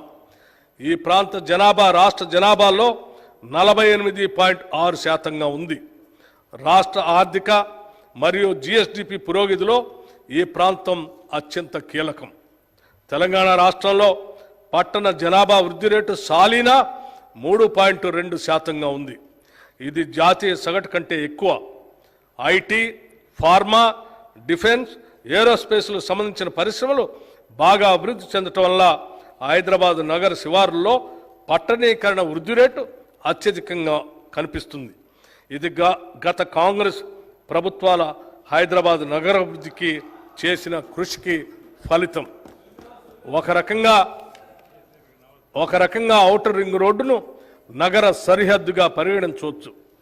ఔటర్ రింగ్ రోడ్డు పరిధిలో హైదరాబాద్ నగరంతో పాటు ఇతర పట్టణ, గ్రామీణ, స్థానిక సంస్థలు అనేకం ఉన్నాయి. ఆయా ప్రాంతాల మధ్య పౌర సేవలలో సామ్యత లేదు. జిహెచ్ఎంసీలో ఒక విపత్తు నిర్వహణ వ్యవస్థ ఉన్నప్పటికీ ఓఆర్ఆర్ పరిధిలో ఉన్న ఇతర పట్టణ ప్రాంతాల్లో ఇలాంటి వ్యవస్థ లేదు. ఈ సమస్యను ఎదుర్కోవటానికి తెలంగాణ ప్రధాన పట్టణ ప్రాంతంలో తెలంగాణ కోర్ అర్బన్ రీజియన్ విపత్తుల నిర్వహణ కోసం ఒక ఏకీకృత సంస్థను ఏర్పాటు చేయాలని ప్రభుత్వం నిర్ణయించింది. జిహెచ్ఎంసీతో పాటు హైదరాబాద్, రంగారెడ్డి, మేడ్చల్, మల్కాజ్గిరి, సంగారెడ్డి జిల్లాలు ఈ టీసీయూఆర్ పరిధిలోకి వస్తాయి. పట్టణ విపత్తులను నివారించడానికి, వాటిని ఎదుర్కోవటానికి తీసుకోవాల్సిన చర్యలను చేపట్టడంతో పాటు ఎటువంటి విపత్కర పరిస్థితినైనా ఎదుర్కొని తక్షణ రక్షణ చర్యలు తీసుకునే విషయంలో జాతీయ, రాష్ట్రేతర సంస్థలతో సమన్వయం సాధించడం హైదరాబాద్ విపత్తు నివారణ మరియు ఆస్తుల పరిరక్షణ సంస్థ హైడ్రా చేస్తుంది. ఈ సంస్థలో ఆస్తుల పరిరక్షణకు, విపత్తుల నిర్వహణకు ప్రత్యేక విభాగాలు ఉంటాయి. ఈ సంస్థ పాలక మండలికి, గవర్నింగ్ అథారిటీకి రాష్ట్ర ముఖ్యమంత్రి అధ్యక్షులుగా ఉంటారు. ఈ సంస్థ నిర్వహణకు కావలసిన నిధులను ప్రభుత్వ కేటాయింపు ద్వారాను, లబ్ధిదారులైన స్థానిక సంస్థల వాటాల ద్వారాను సమకూర్చుకోవటం జరుగుతుంది. ఈ సంస్థ వల్ల విపత్తుల నివారణ, నిర్వహణ సమర్థవంతంగా నిర్వహించడం సాధ్యమవుతుంది. మూసీ నది ప్రక్షాళన, మూసీ రివర్ ఫ్రంట్ డెవలప్మెంట్ ప్రాజెక్టుకు మా ప్రభుత్వానికి అత్యంత ప్రాధాన్యం. ఈ ప్రాజెక్టులో భాగంగా మూసీ నది తీర ప్రాంత పర్యావరణ వ్యవస్థను పునరుద్ధరించాలని భావిస్తున్నాం. ఈ ప్రాజెక్టు వల్ల సుమారు 110 చదరపు కిలోమీటర్ల పట్టణ ప్రాంతం పునర్జీవనం చెందుతుంది. అలాగే నదీ తీర ప్రాంతంలో కొత్త వాణిజ్య నివాస కేంద్రాలు వెలిసి పాత హెరిటేజ్ ప్రాంతాలు కొత్తదనాన్ని సంతరించుకుంటాయి. మూసీ నది పరివాహక ప్రాంత అభివృద్ధి ప్రాజెక్టు వల్ల జల నిర్వహణలో ఎదురయ్యే సంక్లిష్ట సమస్యలను పరిష్కరించుకోవచ్చు. పర్యావరణానికి నష్టం కలగని విధంగా మౌలిక సదుపాయాలను కల్పించుకోవచ్చు. ఈ ప్రాజెక్టులో రిక్రియేషన్ జోన్లు, పాదచార జోన్లు, పీపుల్స్ ప్లాజాలు, చిల్డ్రన్ థీమ్ పార్కులు, ఎంటర్టైన్మెంట్ జోన్లు, అభివృద్ధి చేస్తాం. ఈ ప్రాజెక్టు యొక్క ముఖ్య లక్ష్యాలు ఆర్థిక కూడలి ఏర్పాటు, జీవన ప్రమాణాల పెరుగుదల, వారసత్వ సాంస్కృతిక సంపదను పరిరక్షించడం, నగర ప్రతిష్టను ఇనుమడింపజేయటం, పర్యాటక కేంద్రంగా తీర్చిదిద్దటం, పర్యావరణాన్ని మెరుగుపరచడం, మౌలిక సదుపాయాల్ని అభివృద్ధి పరచటం. ఈ లక్ష్యాలను సాధించే దిశగా ఇప్పటికే సామాజిక ఆర్థిక అనుభవ సర్వే, సోషియో ఎకనామిక్ ఎంజాయ్మెంట్ సర్వేను చేపట్టడానికి రెవెన్యూ శాఖలో 33 బృందాలను ఏర్పాటు చేశాం. మూసీ అభివృద్ధి లండన్ నగరంలో ఉన్న థేమ్స్ నదీ పరివాహక అభివృద్ధి తరహాల్లో జరుగుతుంది. ఈ మూసీ నది అభివృద్ధి అత్యంత ప్రతిష్టాత్మకంగా భవిష్యత్తులో దేశంలో అనుసరించదగిన అత్యుత్తమ మోడల్గా జరగాలన్నదే మా ప్రయత్నం జరుగుతుందనేదే మా ప్రగాఢ విశ్వాసం. హైదరాబాద్ నగర పాలక సంస్థ మరియు మెట్రోపాలిటన్ అభివృద్ధి సంస్థ హైదరాబాద్ నగర ప్రాధాన్యత దృష్ట్యా నగరాభివృద్ధికి మరింత పెద్దపీట వేయాలని ప్రభుత్వ ఉద్దేశం. 1 కోటికి పైగా జనాభా గల నగరానికి పౌర సేవలను మరింత సమర్థవంతంగా అందించడంలో GHMC, HMDA, metro water works ప్రధాన పాత్ర నిర్వహిస్తాయి. వాటి సేవలను ప్రజలకు మరింత మెరుగ్గా అందించేందుకు జిహెచ్ఎంసీ పరిధిలో మౌలిక వసతుల కల్పనకు 3065 కోట్ల రూపాయలు, హెచ్ఎండి పరిధిలో మౌలిక వసతుల కల్పనకు 500 కోట్ల రూపాయలు, నగరానికి మంచినీటి మరియు డ్రైనేజ్ వ్యవస్థ మెరుగుపరచడానికి మెట్రో వాటర్ వర్క్స్కి 3385 కోట్ల రూపాయలు ఈ బడ్జెట్లో ప్రతిపాదించాం. ఇవి కాకుండా హైడ్రాకి 200 కోట్లు, ఎయిర్పోర్ట్ వరకు మెట్రో విస్తరణకు 100 కోట్లు, ఔటర్ రింగ్ రోడ్డు కొరకు 200 కోట్లు, హైదరాబాద్ మెట్రో రైలు ప్రాజెక్టుకు 500 కోట్లు, పాత నగరానికి మెట్రో విస్తరణకి 500 కోట్లు, multi modal suburban rail transport system కొరకు 50 కోట్లు, మూసీ రివర్ ప్రాజెక్టు కొరకు 1500 కోట్ల రూపాయలు ప్రతిపాదించాం. తెలంగాణ ఆర్థికంగా ఆయువు పట్టువైన హైదరాబాద్ నగరాభివృద్ధి సాధించినప్పుడే పలు రంగాలకు అవసరమైన వనరులు సమకూడి రాష్ట్రాభివృద్ధికి దోహదపడుతుంది. ఇది దృష్టిలో పెట్టుకొని నగరాభివృద్ధికి ఎన్నడూ లేని విధంగా భారీ ఎత్తున 10,000 కోట్ల రూపాయలు ఈ బడ్జెట్లో ప్రతిపాదిస్తున్నాం. Regional ring road, outer ring road నిర్మాణం హైదరాబాద్ నగరానికి మణిహారం.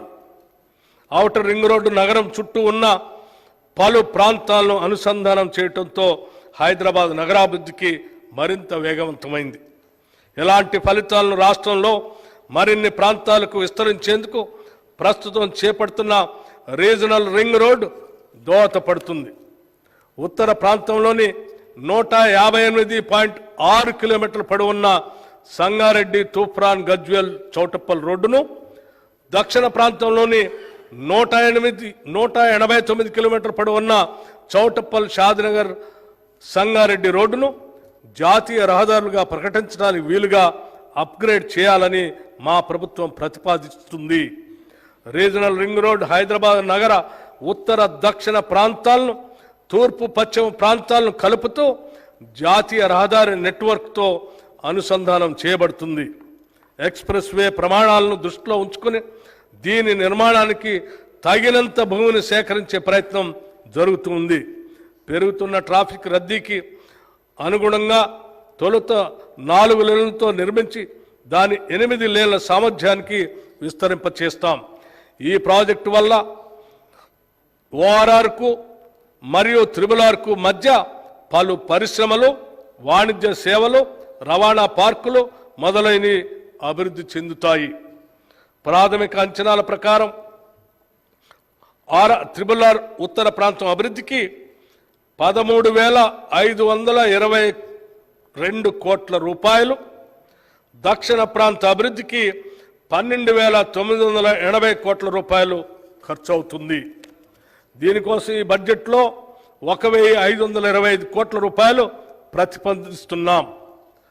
స్త్రీ శిశు సంక్షేమం, బాలికలకు పౌష్టికాహారాన్ని అందించడంతో పాటు విద్యను కూడా అందించాలనే సంకల్పంతో అంగన్వాడీ కేంద్రాలను ప్రీ స్కూల్గా మార్చాలని నిర్ణయించాం. అలాగే అమ్మ ఆదర్శ పాఠశాల కమిటీలను ఏర్పాటు చేసి పాఠశాల నిర్వహణను అప్పగిస్తాం. రాష్ట్రంలోని అన్ని ప్రభుత్వ పాఠశాలల్లో పారిశుధ్యం, మరమ్మతులు, నిర్వహణ మహిళా సంఘాల ద్వారా చేపట్టాలని అనుకుంటున్నాం.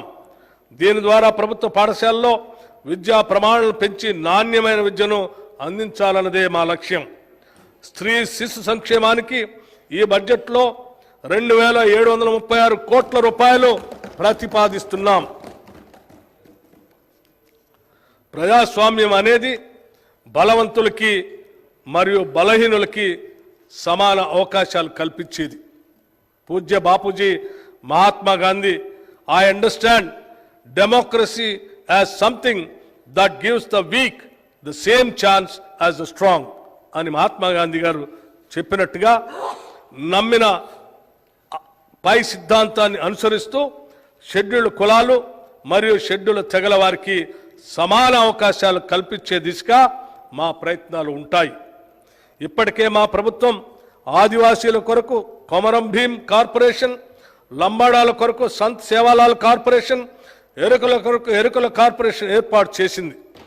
అదేవిధంగా షెడ్యూల్డ్ కులాలైన మాల మాదిగలకు 2 ప్రత్యేక కార్పొరేషన్లు ఏర్పాటు చేయడం జరిగింది. పై కార్పొరేషన్ల ద్వారా ఈ వర్గాల అభివృద్ధి మరియు సంక్షేమ కార్యక్రమాలు చేపడతాం. ప్రతి సంవత్సరం వర్షాకాలంలో వాగులు, వంకలు ఉప్పొంగి మారుమూల గ్రామాలకు, తండాలకు ప్రపంచంతో సంబంధం తెగిపోతుంది. ఆ సమయంలో అత్యవసర వైద్య సహాయం రోగులకు, గర్భిణీ స్త్రీలకు అందించడం ఒక సాహస కార్యక్రమం కన్నా తక్కువేమీ కాదు. మామూలు సందర్భాల్లో కూడా ఈ ప్రాంతాల్లో నివసించే ప్రజలు చిన్న చిన్న పనులకు కూడా పక్క ప్రాంతాలు వెళ్ళటానికి ఎంతో వ్యయ ప్రయాసాలు కోర్చి ప్రయాణం చేయవలసి వస్తుంది. అందుకే అలాంటి మారుమూల ప్రాంతాలన్నింటికీ సరైన రోడ్డు సౌకర్యం కల్పించగలిగితే వారికి ఎంతో సౌలభ్యంగా ఉంటుంది. ఇందుకోసం రాష్ట్రంలోని అన్ని మూలల్లో రోడ్డు సౌకర్యం లేని షెడ్యూల్ తెగల తాండాలు, గోడాలు మరియు చెంచు పెంటలకు బీటీ రోడ్డు నిర్మాణం చేపట్టబోతున్నాం. దీనివల్ల వారి దైనందిన జీవితం సులభతరం అవుతుంది. గత ప్రభుత్వం 500 పైన జనాభా కలిగిన షెడ్యూల్ నివాస ప్రాంతాలను గ్రామ పంచాయతీలుగా మార్చింది. అక్కడితో వాటిని మర్చిపోయింది. వారికి అవసరమైన కనీస సదుపాయాలు ఇప్పటికీ లేవు. వాటిని అభివృద్ధి పరిచే దిశగా మా ప్రభుత్వం ఈ కొత్త పంచాయతీలన్నిటికీ గ్రామ పంచాయతీ కార్యాలయాలు కట్టించాలని సంకల్పించాం. గిరిజనుల సంస్కృతి, ఆచారాలు, పండుగలు అత్యంత వైవిధ్యభరితంగా ఉంటాయి. వాటిని పాటిస్తూ కాపాడుకోవాల్సిన వారు ప్రాధాన్యం కూడా ఇస్తారు. ఇది పరిరక్షించడం మన బాధ్యత కూడా. అందుకే ఆసియాలోనే అతిపెద్దదైన సమ్మక్క సారలమ్మ మేడారం జాతరని అత్యంత వైభవంగా ఫిబ్రవరి 2024లో 100 కోట్లు ఖర్చు పెట్టి నిర్వహించాం. అంతేకాకుండా సంత్ సేవాలాల్ జయంతికి కూడా 2 కోట్లు, నాగోబా జాతర నిర్వహణకి 1 కోటి రూపాయలు మంజూరు చేశాం.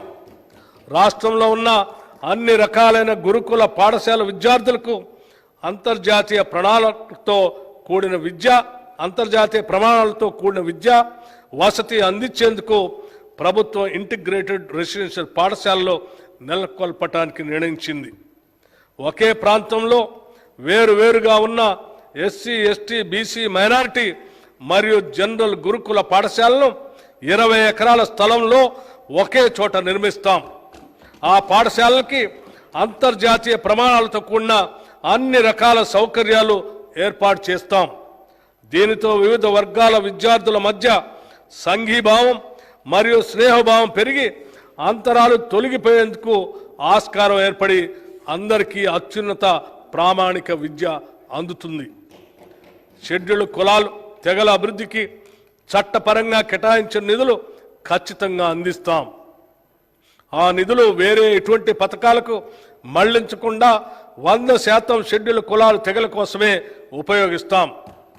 ఎస్సీ సంక్షేమం, ఎస్సీ ఎస్డిఎఫ్ కొరకు ఈ బడ్జెట్లో 33,124 కోట్ల రూపాయలు మరియు ఎస్టీ సంక్షేమం, ఎస్టీ ఎస్డిఎఫ్ కొరకు ఈ బడ్జెట్లో 17,056 కోట్ల రూపాయలు ప్రతిపాదిస్తున్నాం. మైనార్టీ సంక్షేమం, మైనార్టీ వర్గాల హక్కుల పరిరక్షణ, అభివృద్ధితోనే రాష్ట్ర సమగ్రాభివృద్ధి సాధ్యం. దాన్ని గుర్తించిన మా ప్రభుత్వం మైనార్టీల సంక్షేమం కొరకు పలు చర్యలు చేపట్టింది. బీసీ, ఎస్సీ, ఎస్టీ విద్యార్థులతో పాటు మైనార్టీ విద్యార్థులకు 2024-25లో యూపీఎస్సీ సివిల్ సర్వీస్ పరీక్షలకు ఉచిత శిక్షణ ప్రభుత్వమే చేపట్టింది. దీనికోసం అనుభవజ్ఞులైన ఆచార్యుల సేవలను వినియోగిస్తున్నాం. శిక్షణ అత్యంత ఆధునిక విధానంలో ఇవ్వడంతో పాటు లోకల్ విద్యార్థులకు నెలకి 2,500 రూపాయలు, నాన్ లోకల్ అభ్యర్థులకి 5,000 రూపాయలు స్టైఫండ్ కూడా ఇస్తున్నాం. ఈ సంవత్సరం రంజాన్ వేడుకలకి 33 కోట్ల రూపాయలు మరియు అషూర్ ఖానాల పునరుద్ధరణకు నిర్వహణకు 50 లక్షల రూపాయలు మంజూరు చేశాం. జనవరి 2024లో జరిగిన తబ్లికి జమాత్ ఇస్లామిక్ సమావేశానికి 2.40 కోట్ల రూపాయలు విడుదల చేశాం. ముస్లిం సోదర సోదరీమణుల హజ్ యాత్రకు 4.43 కోట్ల రూపాయలు ఈ నెలలోనే మంజూరు చేశాం. మైనార్టీ సంక్షేమ శాఖకు ఈ బడ్జెట్లో ఎప్పుడూ లేని విధంగా 3,003 కోట్ల రూపాయలు ప్రతిపాదిస్తున్నాం. బీసీ సంక్షేమం, మన రాష్ట్ర జనాభాలో అత్యధిక శాతం ఉన్న వెనుకబడిన తరగతుల అభ్యున్నతికి మా ప్రభుత్వం కట్టుబడి ఉంది. వారి వికాసానికి పలు పథకాలని ప్రవేశపెడుతున్నాం. కళ్ళు గీత కార్మికులు తరతరాలుగా తమ వృత్తిని నమ్ముకొని జీవిస్తున్నారు. కళ్ళు గీసే క్రమంలో వారు తరచుగా ప్రమాదాలకు గురై ప్రాణాలు పోగొట్టుకుంటున్నారు లేదా శాశ్వతంగా వికలాంగులు అవుతున్నారు. అటువంటి పరిస్థితుల్లో వారి కుటుంబం మొత్తం ఆర్థిక ఇబ్బందుల్లోకి నెట్టబడుతున్నారు. అయితే ఈ మధ్య కొత్త సాంకేతికతతో గీత కార్మికుల ప్రాణాలు కాపాడే ఒక పరికరం ఐఐటి హైదరాబాద్ వారు తయారు చేశారు. ప్రభుత్వం ఈ పరికరాన్ని పరిశీలించి రాష్ట్ర వ్యాప్తంగా ఉన్న కళ్ళు గీత కార్మికులకి అందజేయాలని నిర్ణయించింది. ఈ కిట్ యొక్క డెమో ఈ మధ్యనే అధికారులు కళ్ళు గీత కార్మికుల సమక్షంలో ముఖ్యమంత్రి గారి సమక్షంలో పరిశీలించారు. ప్రభుత్వం కొత్తగా ముదిరాజ్, యాదవ, కుర్మ, మున్నూరు కాపు, పద్మశాలి, పెరిక, లింగాయత్, మేరా, గంగపుత్ర కులాలకు 8 కార్పొరేషన్లని ఏర్పాటు చేసింది. ఆర్థికంగా వెనుకబడిన కులాలు సంక్షేమం కోసం ఒక వెల్ఫేర్ బోర్డుని ఏర్పాటు చేసింది. ఈ కార్పొరేషన్లు మరియు వెల్ఫేర్ బోర్డు వెనుకబడిన తరగతుల అభ్యున్నతికి తోడ్పడతాయి. సమాజంలో అందరూ అభివృద్ధి చెందాలి మరియు సమాన అవకాశాలు పొందాలి అంటే ప్రస్తుత సమాజంలో ఉన్న అసమానతలను అర్థం చేసుకోవటం చాలా ముఖ్యం. అంతేకాకుండా కుల గణన ద్వారా ఒక మంచి మార్పు సమానత్వం వైపు తీసుకొని రావచ్చని మా పార్టీ నాయకులు శ్రీ రాహుల్ గాంధీ గారు తెలంగాణలో ప్రచారం చేస్తున్నప్పుడు అన్నారు. ఇటువంటి మార్పు తెలంగాణ నుంచి మొదలు కావాలని వారు ఆశించారు. దానికి అనుగుణంగా కాంగ్రెస్ పార్టీ ఎలక్షన్ మేనిఫెస్టోలో వెనుకబడిన తరగతుల కుల గణన చేపడతామని ప్రకటించింది. వెనుకబడిన తరగతులు, షెడ్యూల్ కులాలు మరియు షెడ్యూల్ తెగల జీవన ప్రమాణాన్ని సామాజిక, ఆర్థిక, విద్య మరియు రాజకీయ రంగాల్లో మెరుగుపరచడానికి అనుగుణంగా అనువైన పథకాల రూపకల్పనకు, నిధులు కేటాయింపులకు ఈ కుల గణన ప్రామాణికం అవుతుంది. మహాత్మా గాంధీ మరియు డాక్టర్ బిఆర్ అంబేద్కర్ కలలు కన్న సామాజిక న్యాయం మరియు సమ్మిళిత వృద్ధి, ఇంక్లూజివ్ గ్రోత్ సాధించేందుకు ఈ కుల గణన దోహదం చేస్తుందని మా నమ్మిక. వెనుకబడిన తరగతుల సంక్షేమ శాఖకు ఈ బడ్జెట్లో 9,200 కోట్ల రూపాయలు ప్రతిపాదిస్తున్నాం. వైద్య ఆరోగ్యం, ప్రస్తుత ప్రభుత్వ వైద్య వ్యవస్థ ప్రజా అవసరాలకు ఏమాత్రం సరిపోవటం లేదు. పైపెచ్చు ఈ రంగం చాలా నిర్లక్ష్యానికి గురైంది. ప్రకటనలకే పరిమితమైన గత ప్రభుత్వం కనీసం ఈ రంగంలో పనిచేసే డాక్టర్లు, నర్సులు మరియు ఇతర ప్రభుత్వ కాంట్రాక్టు ఉద్యోగులకి సకాలంలో జీతాలు కూడా చెల్లించలేదు. ఉస్మానియా ఆసుపత్రి లాంటి ఘన చరిత్ర కలిగిన సంస్థను కూడా పూర్తిగా నిర్లక్ష్యం చేసింది. కొత్త మెడికల్ కాలేజీలు సాధించుకొచ్చాం అని చెప్పటం తప్ప వాటికి కావలసిన వనరులు, వసతులు ఏమీ కల్పించలేదు. మా ప్రభుత్వం వైద్య ఆరోగ్య రంగం బలోపేతం చేసే దిశగా దానిలో పనిచేసే ఉద్యోగులందరికీ ధైర్యం కల్పించేలాగా వారి వేతన బకాయిలన్నీ విడుదల చేశాం. ముందు కూడా వారికి ప్రతి నెల సకాలంలో జీతాలు అందించి వారి పూర్తి సామర్థ్యాన్ని ప్రజాసేవకే వినియోగించేలాగా ప్రోత్సహిస్తాం. అసంపూర్తిగా ఉన్న సూపర్ స్పెషాలిటీ హాస్పిటల్స్ మరియు ఇతర హాస్పిటల్స్, నర్సింగ్ కాలేజీలు, మెడికల్ కాలేజీ నిర్మాణం పూర్తి చేస్తాం. కొత్త మెడికల్ కాలేజీలకి అవసరమైన బోధనేతర సిబ్బందిని మంజూరు చేశాం. మా ప్రభుత్వం ఏర్పడిన వెంటనే 6,956 మంది నర్సులకి నియామక ఉత్తర్వులు కూడా ఇచ్చాం. ప్రజలందరికీ సకాలంలో నాణ్యమైన ఆరోగ్య సేవలు సమర్థవంతంగా అందించాలన్న లక్ష్యంతో తెలంగాణ ప్రభుత్వం సార్వజనిక ఆరోగ్య సంరక్షణ యూనివర్సల్ హెల్త్ కేర్ విధానానికి రూపకల్పన చేస్తూ కొన్ని ప్రత్యేక చర్యలు చేపట్టింది. ప్రజల ఆరోగ్య సంరక్షణ దిశగా అడుగులు వేస్తూ గతంలో కాంగ్రెస్ ప్రభుత్వం ప్రవేశపెట్టిన రాజీవ్ ఆరోగ్యశ్రీ పథకాన్ని మరింత పటిష్టపరిచాం.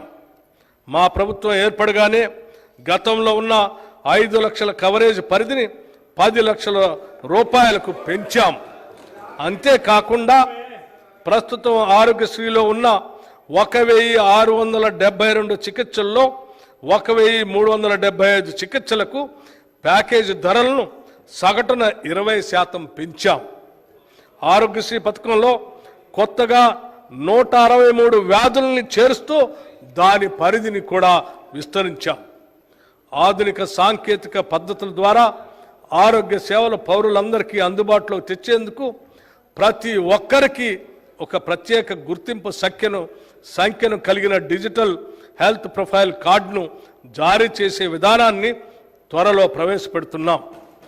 ప్రభుత్వం ప్రారంభించే ఈ కొత్త డిజిటల్ పద్ధతి వల్ల చెల్లాచెదురుగా అనేక చోట్ల ఉన్న పౌరుని ఆరోగ్య సంబంధ సమాచారం ఒకే చోట లభ్యం అవుతుంది.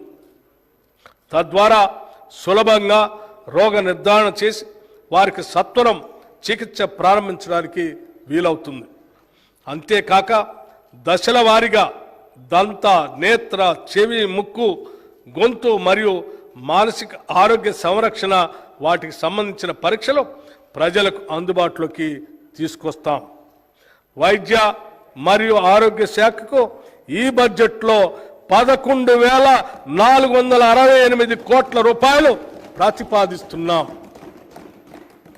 విద్యుత్ రంగం, వ్యవసాయ, పారిశ్రామిక రంగాల్లోని వినియోగదారులతో పాటు అన్ని వర్గాల వినియోగదారులకి నాణ్యమైన విద్యుత్తుని నిరంతరాయంగా అందించాలన్నదే మా ప్రభుత్వ ప్రధాన ధ్యేయం. గత ప్రభుత్వ ఆర్థిక క్రమశిక్షణ రాహిత్యానికి బలైన విద్యుత్ సంస్థలను గాడిలో పెడుతూ తీవ్ర వేసవ కాలంలో కూడా రోజుకి 24 గంటలు నిరంతరాయంగా విద్యుత్తుని అందించాం. విద్యుత్ సరఫరా విషయంలో ప్రజలను తప్పుదోవ పట్టించడానికి ప్రతిపక్షాలు ఎంత ప్రయత్నించినా ప్రజలు వాస్తవాలు గ్రహించారు.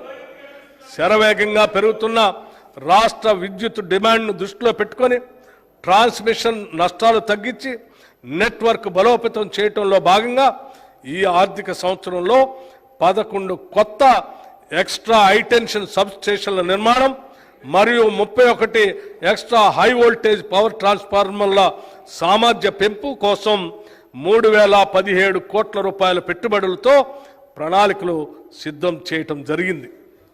రాష్ట్రంలో భౌగోళిక అనుకూలతలు గల ప్రదేశాల్లో స్టోరేజ్ ప్లాంట్లను ఏర్పాటు చేయడానికి చర్యలు తీసుకుంటాం. కాలుష్య నివారణ చర్యల్లో భాగంగా ప్రభుత్వం విద్యుత్ వాహనాలని ప్రోత్సహిస్తుంది. ప్రస్తుతం ఉన్న 450 వాహనాల ఛార్జింగ్ స్టేషన్లు ఉండగా అదనంగా గ్రేటర్ హైదరాబాద్లో 100 స్టేషన్లు ఏర్పాటు చేయడానికి అవసరమైన చర్యలు తీసుకుంటున్నాం. ప్రజలకు ఛార్జింగ్ సౌకర్యాలను సులభంగా అందుబాటులో తీసుకొని రావడానికి టీజీఈవీ మొబైల్ యాప్ను ఏర్పాటు చేస్తున్నాం. రాష్ట్ర విద్యుత్ వినియోగదారుల అవసరాల దృష్ట్యా 2030 సంవత్సరం వరకు కావలసిన విద్యుత్ ఉత్పత్తికి తగిన ప్రణాళికలు తయారు చేస్తున్నాం. సాంప్రదాయేతర మరియు కాలుష్యరహిత విద్యుత్ ఉత్పత్తికి ప్రాధాన్యత ఇస్తూ ఒక నూతన ఎనర్జీ పాలసీని తీసుకొని వస్తాం. మన రాష్ట్ర అవసరాలకు మాత్రమే సరిపోయే విధంగా కాకుండా మిగులు విద్యుత్ సాధించడానికి ఈ పాలసీలో తగిన ప్రణాళిక ఉంటుంది. పర్యావరణాన్ని పరిరక్షిస్తూ సుస్థిర అభివృద్ధిని సాధించడం ప్రస్తుత ప్రభుత్వ ధ్యేయం. తదనుగుణంగా మేము తీసుకొచ్చే నూతన విద్యుత్ విధానంలో సౌరశక్తి రంగానికి ప్రాధాన్యతనిస్తూ భవిష్యత్తులో కాలుష్యరహిత విద్యుత్ సాధనలో అగ్రగామిగా నిలవటానికి కృషి చేస్తున్నాం. ట్రాన్స్కో మరియు డిస్కమ్లకి ఈ బడ్జెట్లో 16,410 కోట్ల రూపాయలు ప్రతిపాదిస్తున్నాం. అడవులు, పర్యావరణం. తెలంగాణ రాష్ట్రంలో విస్తారమైన అటవీ సంపద ఉంది. ఎన్నో సుందర జలపాతాలు, వన్యజీవులు, డ్యాంలు, జలాశయాలు ఉన్నాయి. ప్రస్తుతం ఉన్న అడవుల్ని పరీక్షించుకుంటూ వాటిని మరింత విస్తృతపరిచి అటవీ వైశాల్యాన్ని పెంచుకోవాల్సిన అవసరం ఉంది. రాష్ట్రంలో అటవీ పరిరక్షణకు అభివృద్ధికి దోహదపడే విధంగా ఇకో టూరిజం, పర్యావరణ పర్యాటకంను పెంపొందించాలని నిర్ణయించాం. పటిష్టమైన ఇకో టూరిజం విధానాన్ని రూపొందించడానికి అటవీ శాఖ మంత్రివర్యుల ఆధ్వర్యంలో సీనియర్ అధికారులతో ఒక కమిటీని మా ప్రభుత్వం ఏర్పాటు చేసింది.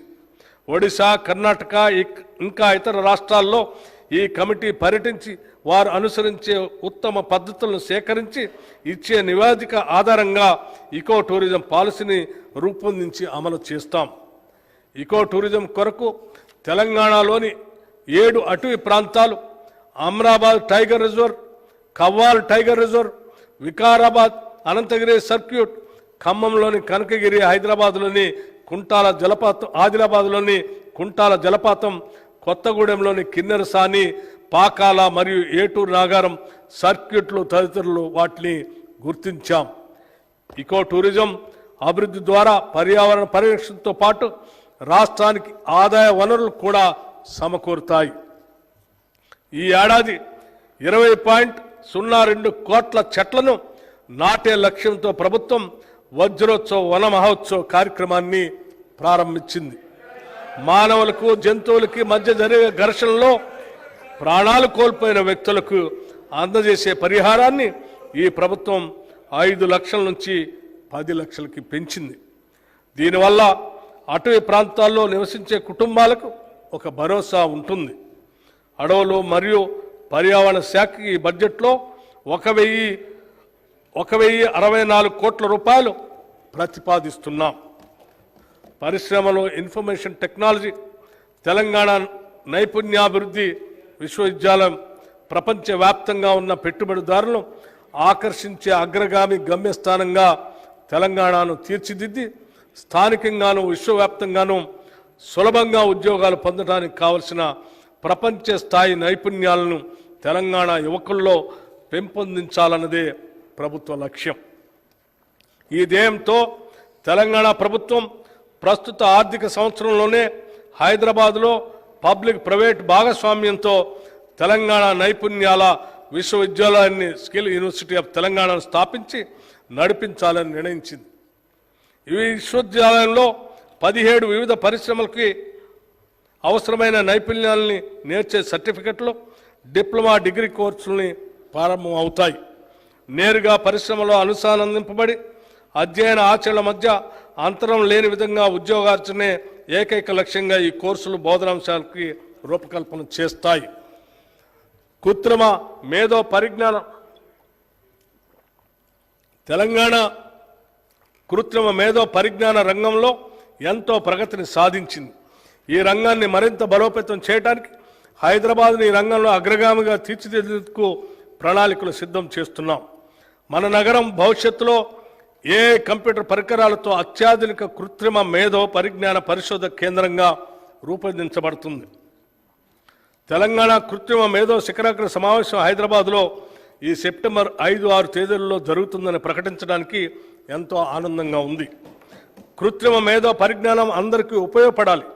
Making a work for everyone అనే ప్రధానాంశంగా జరిగే ఈ సమావేశంలో ప్రపంచవ్యాప్తంగా నిపుణులు, ప్రభావశీలులు మొదలైన వారు 2000 మంది హాజరవుతారు. ఈ సమావేశం ఏ రంగంలో తెలంగాణ యొక్క పురోగతికి చాలా దోహదపడుతుంది. తెలంగాణలో ఇంకా ఫైబర్ గ్రిడ్ సౌకర్యం లేని మారుమూల ప్రాంతాలకు దాన్ని విస్తరిస్తాం. దీనివల్ల ఆ ప్రాంతాల్లో ఇంటర్నెట్ మరియు కేబుల్ నెట్వర్క్ సౌకర్యాలు అందుబాటులోకి వచ్చి స్థానిక ప్రజలకే కాకుండా అక్కడికి వచ్చే పర్యాటకులు కూడా సులభంగా ఉంటుంది. ఎకో టూరిజం అభివృద్ధికి కూడా ఈ ఫైబర్ గ్రిడ్ దోహదపడుతుంది. ఒకప్పుడు తెలంగాణకు గర్వకారణంగా ఉన్న నిజాం షుగర్ లిమిటెడ్ పలు రకాల ఒడిదుడుకుల కారణంగా మూతబడింది. దీన్ని ఇప్పటి వరకు ఎవరు పట్టించుకోలేదు. దాన్ని పునరుద్ధరించడానికి ఏమాత్రం ఆసక్తి చూపించలేదు. కానీ మా ప్రభుత్వం వచ్చిన వెంటనే మేమిచ్చిన మాట ప్రకారం నిజాం షుగర్స్ లిమిటెడ్ పునరుద్ధరణకు జనవరి 2024లో ఒక కమిటీని నియమించాం.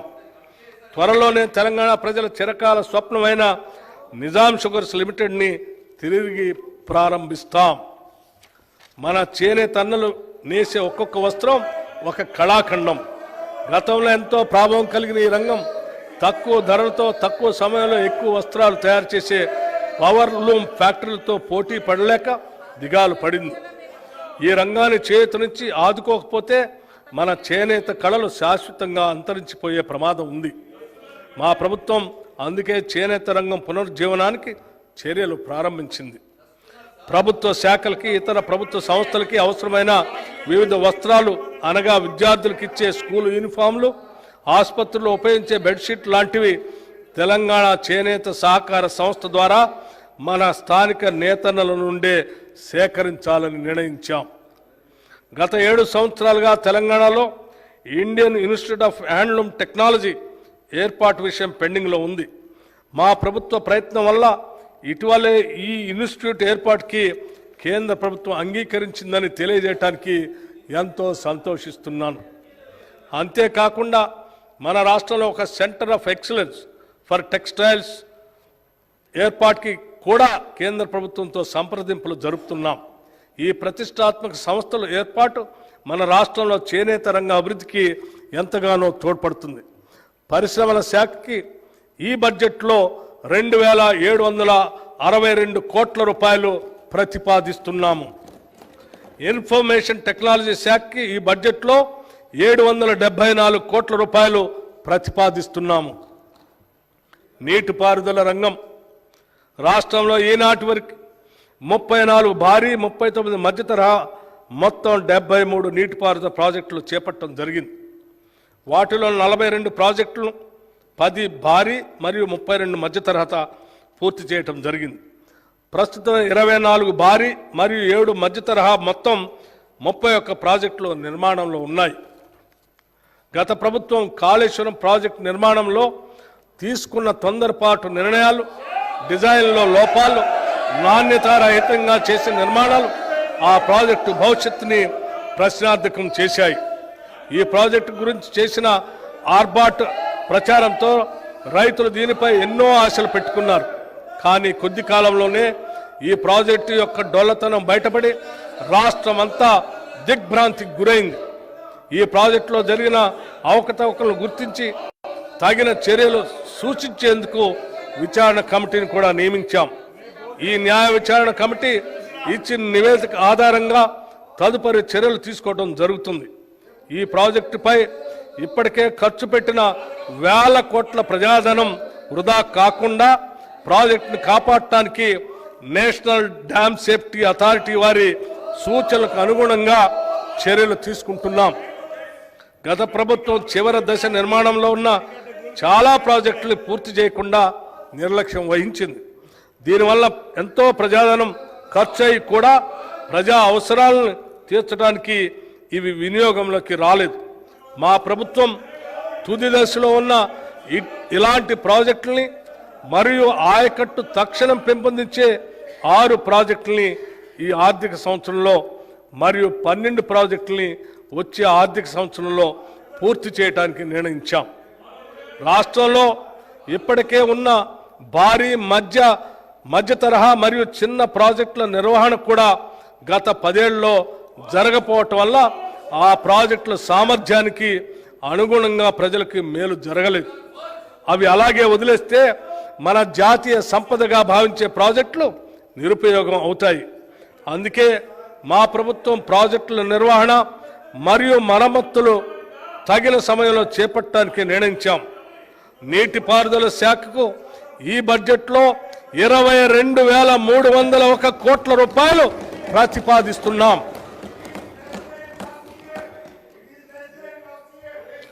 నాణ్యమైన విద్య అత్యుత్తమ భవిష్యత్తుకి పునాది. A good education is a foundation for better future. ఇది అక్షర సత్యం. రాష్ట్రంలో విద్యారంగాన్ని మరింత పటిష్టపరిచి బలోపేతం చేసే దిశగా మా ప్రభుత్వం పాఠశాలలు మరియు కళాశాలలో విద్యా ప్రమాణాలను పెంచి వాటికి కావలసిన వసతులు కూడా సమకూరుస్తుంది. మొదటి అడుగుగా పాఠశాలలో ఉన్న ఉపాధ్యాయ ఖాళీలను భర్తీ చేయడానికి నిర్ణయించి ఒకటేసారి 11,062 పోస్టులతో ఒక మెగా డిఎస్సి ఇప్పటికే నోటిఫై చేశాం. దానికి సంబంధించిన పరీక్షలు జూలై 18, 2020 నాడు ప్రారంభమై ఇంకా జరుగుతూనే ఉన్నాయి.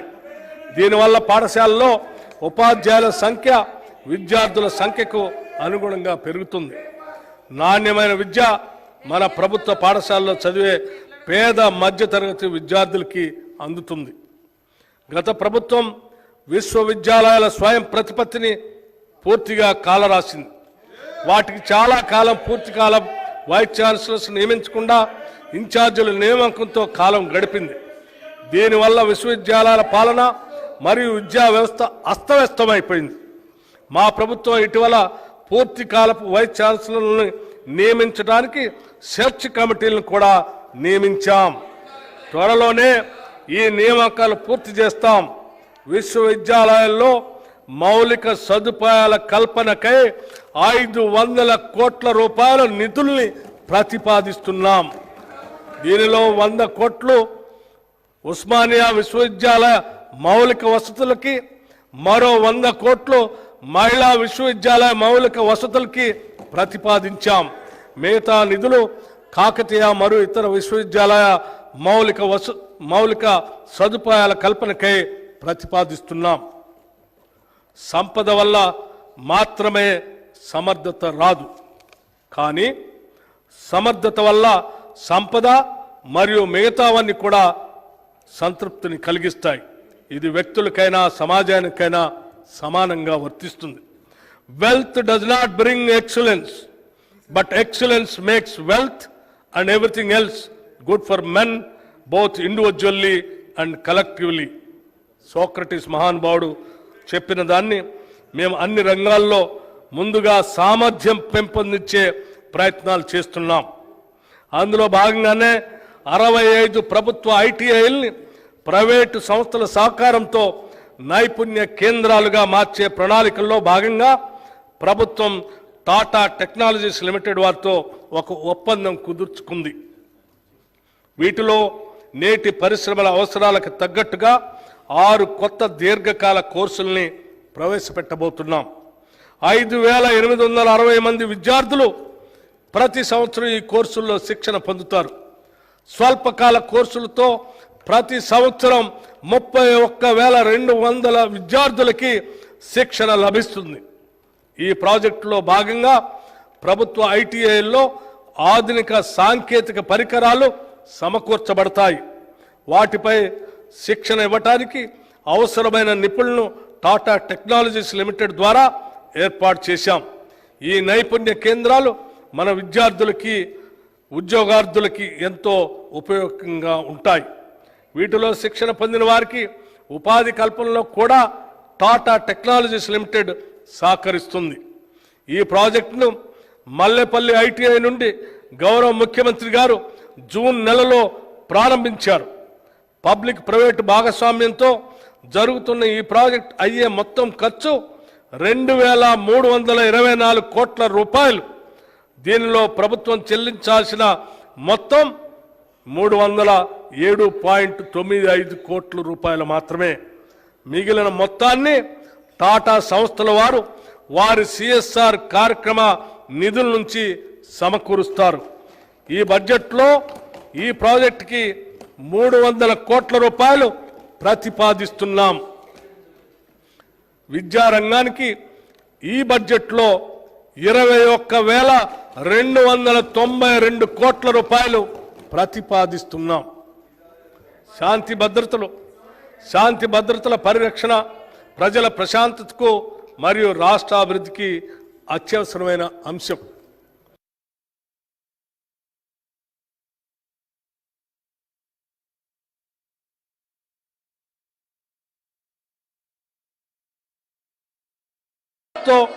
నేర ప్రవృత్తి పలు రూపులు దాల్చుతుంది.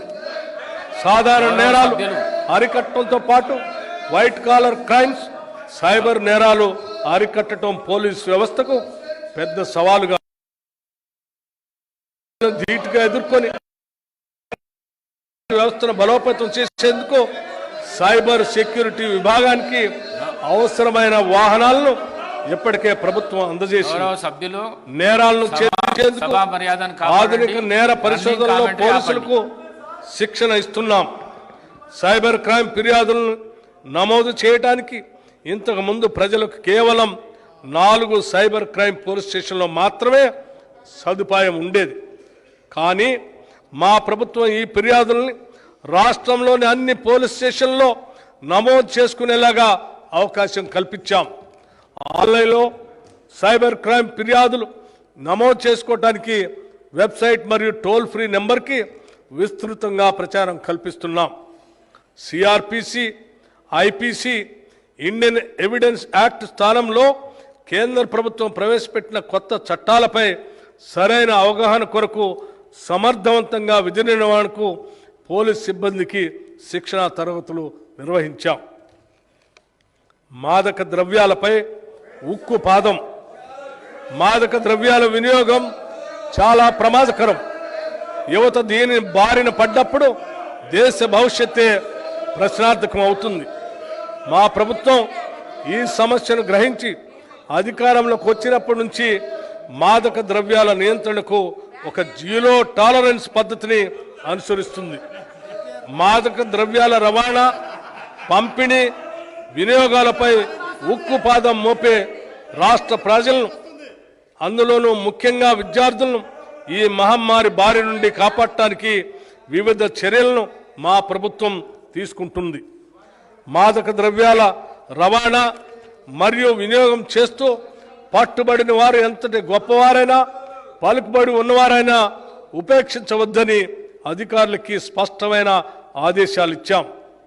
తెలంగాణ మాదక ద్రవ్య నిరోధక సంస్థ బలోపేతం చేసి ఈ బ్యూరోకి తగిన సౌకర్యాలు కల్పించాం.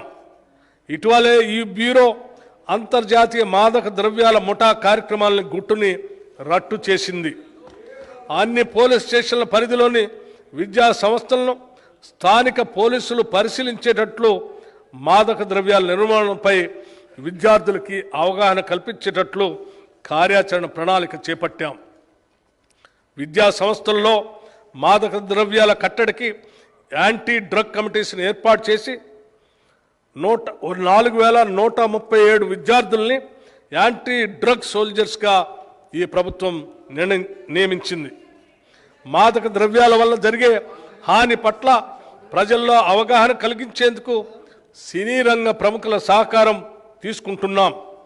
మాదక ద్రవ్యాలకు సంబంధించిన కేసుల పరిష్కారానికి ప్రత్యేక కార్యాచరణ రూపొందిస్తాం. దీనివల్ల నిందితులకు త్వరితగతిన శిక్షలు పడి మాదక ద్రవ్య సంబంధిత కార్యకలాపాలకు పాల్పడే వారికి జంకు కలుగుతుంది. తెలంగాణలోని విద్యార్థుల తల్లిదండ్రులకు తమ పిల్లలు డ్రగ్స్ నుండి దూరంగా సురక్షితంగా ఉన్నారనే భరోసా కల్పించడమే మా ప్రభుత్వ ధ్యేయం. మా ప్రభుత్వం తెలంగాణ రాష్ట్రాన్ని మాదక ద్రవ్య రహిత రాష్ట్రంగా, డ్రగ్స్ ఫ్రీ స్టేట్గా చేస్తామని వాగ్దానం చేస్తుంది. హోంశాఖకి ఈ బడ్జెట్లో 9,564 కోట్ల రూపాయలు ప్రతిపాదిస్తున్నాం. రోడ్లు మరియు భవనాలు ఆధునిక ప్రపంచంలో రహదారులే ఆర్థిక వృద్ధికి జీవనాడులు. అందుకే తెలంగాణలో సమగ్ర రహదారుల పాలసీ తయారు చేస్తున్నాం. ఇందులో భాగంగా ప్రతి గ్రామ పంచాయతీ నుండి మండల కేంద్రానికి తారు రోడ్డు వేయటం, మండల కేంద్రం నుండి జిల్లా కేంద్రానికి 2 లైన్ల రహదారుల నిర్మాణం, జిల్లా కేంద్రం నుండి రాజధానిని అనుసంధానించగా హైవేల నిర్మాణం చేయటం ఈ పాలసీ యొక్క ముఖ్య ఉద్దేశం. గత దశాబ్ద కాలంగా అపరిష్కృతంగా ఉన్న కంటోన్మెంట్లోని రోడ్ల విస్తరణకు మరియు ఎలివేటెడ్ కారిడార్ల నిర్మాణానికి మా ప్రభుత్వం ప్రాధాన్యతనిచ్చి రక్షణ శాఖ వారితో సంప్రదించి దానికి కావలసిన భూమి బదిలీకి వారి ఆమోదాన్ని కూడా పొందటం జరిగింది. ఇది నిజంగా హైదరాబాద్ మరియు రాష్ట్ర ప్రజలకి ఒక శుభవార్త. రోడ్లు మరియు భవనాల శాఖకి ఈ బడ్జెట్లో 5,790 కోట్ల రూపాయలు ప్రతిపాదిస్తున్నాం.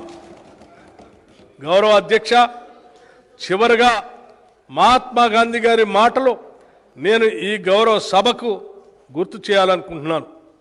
మనం చేసే పనులకి, చేయగలిగే సామర్థ్యానికి ఉన్న అంతరం ప్రపంచంలోని సమస్యలన్నింటినీ పరిష్కరించడానికి సరిపోతుంది. The difference between what we do and what we are capable of doing would solve most of the world's problems. మనకు ఎంతో సామర్థ్యం ఉండి కూడా మనం దానిని 100% వినియోగించం.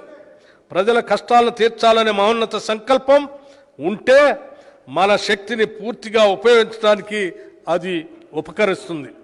ఈ స్ఫూర్తితోనే మా ప్రభుత్వం పనిచేస్తుంది.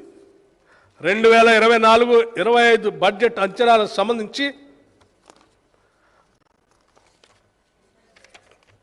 2024-25 ఆర్థిక సంవత్సరానికి మొత్తం వ్యయం 2,91,159 కోట్ల రూపాయలు.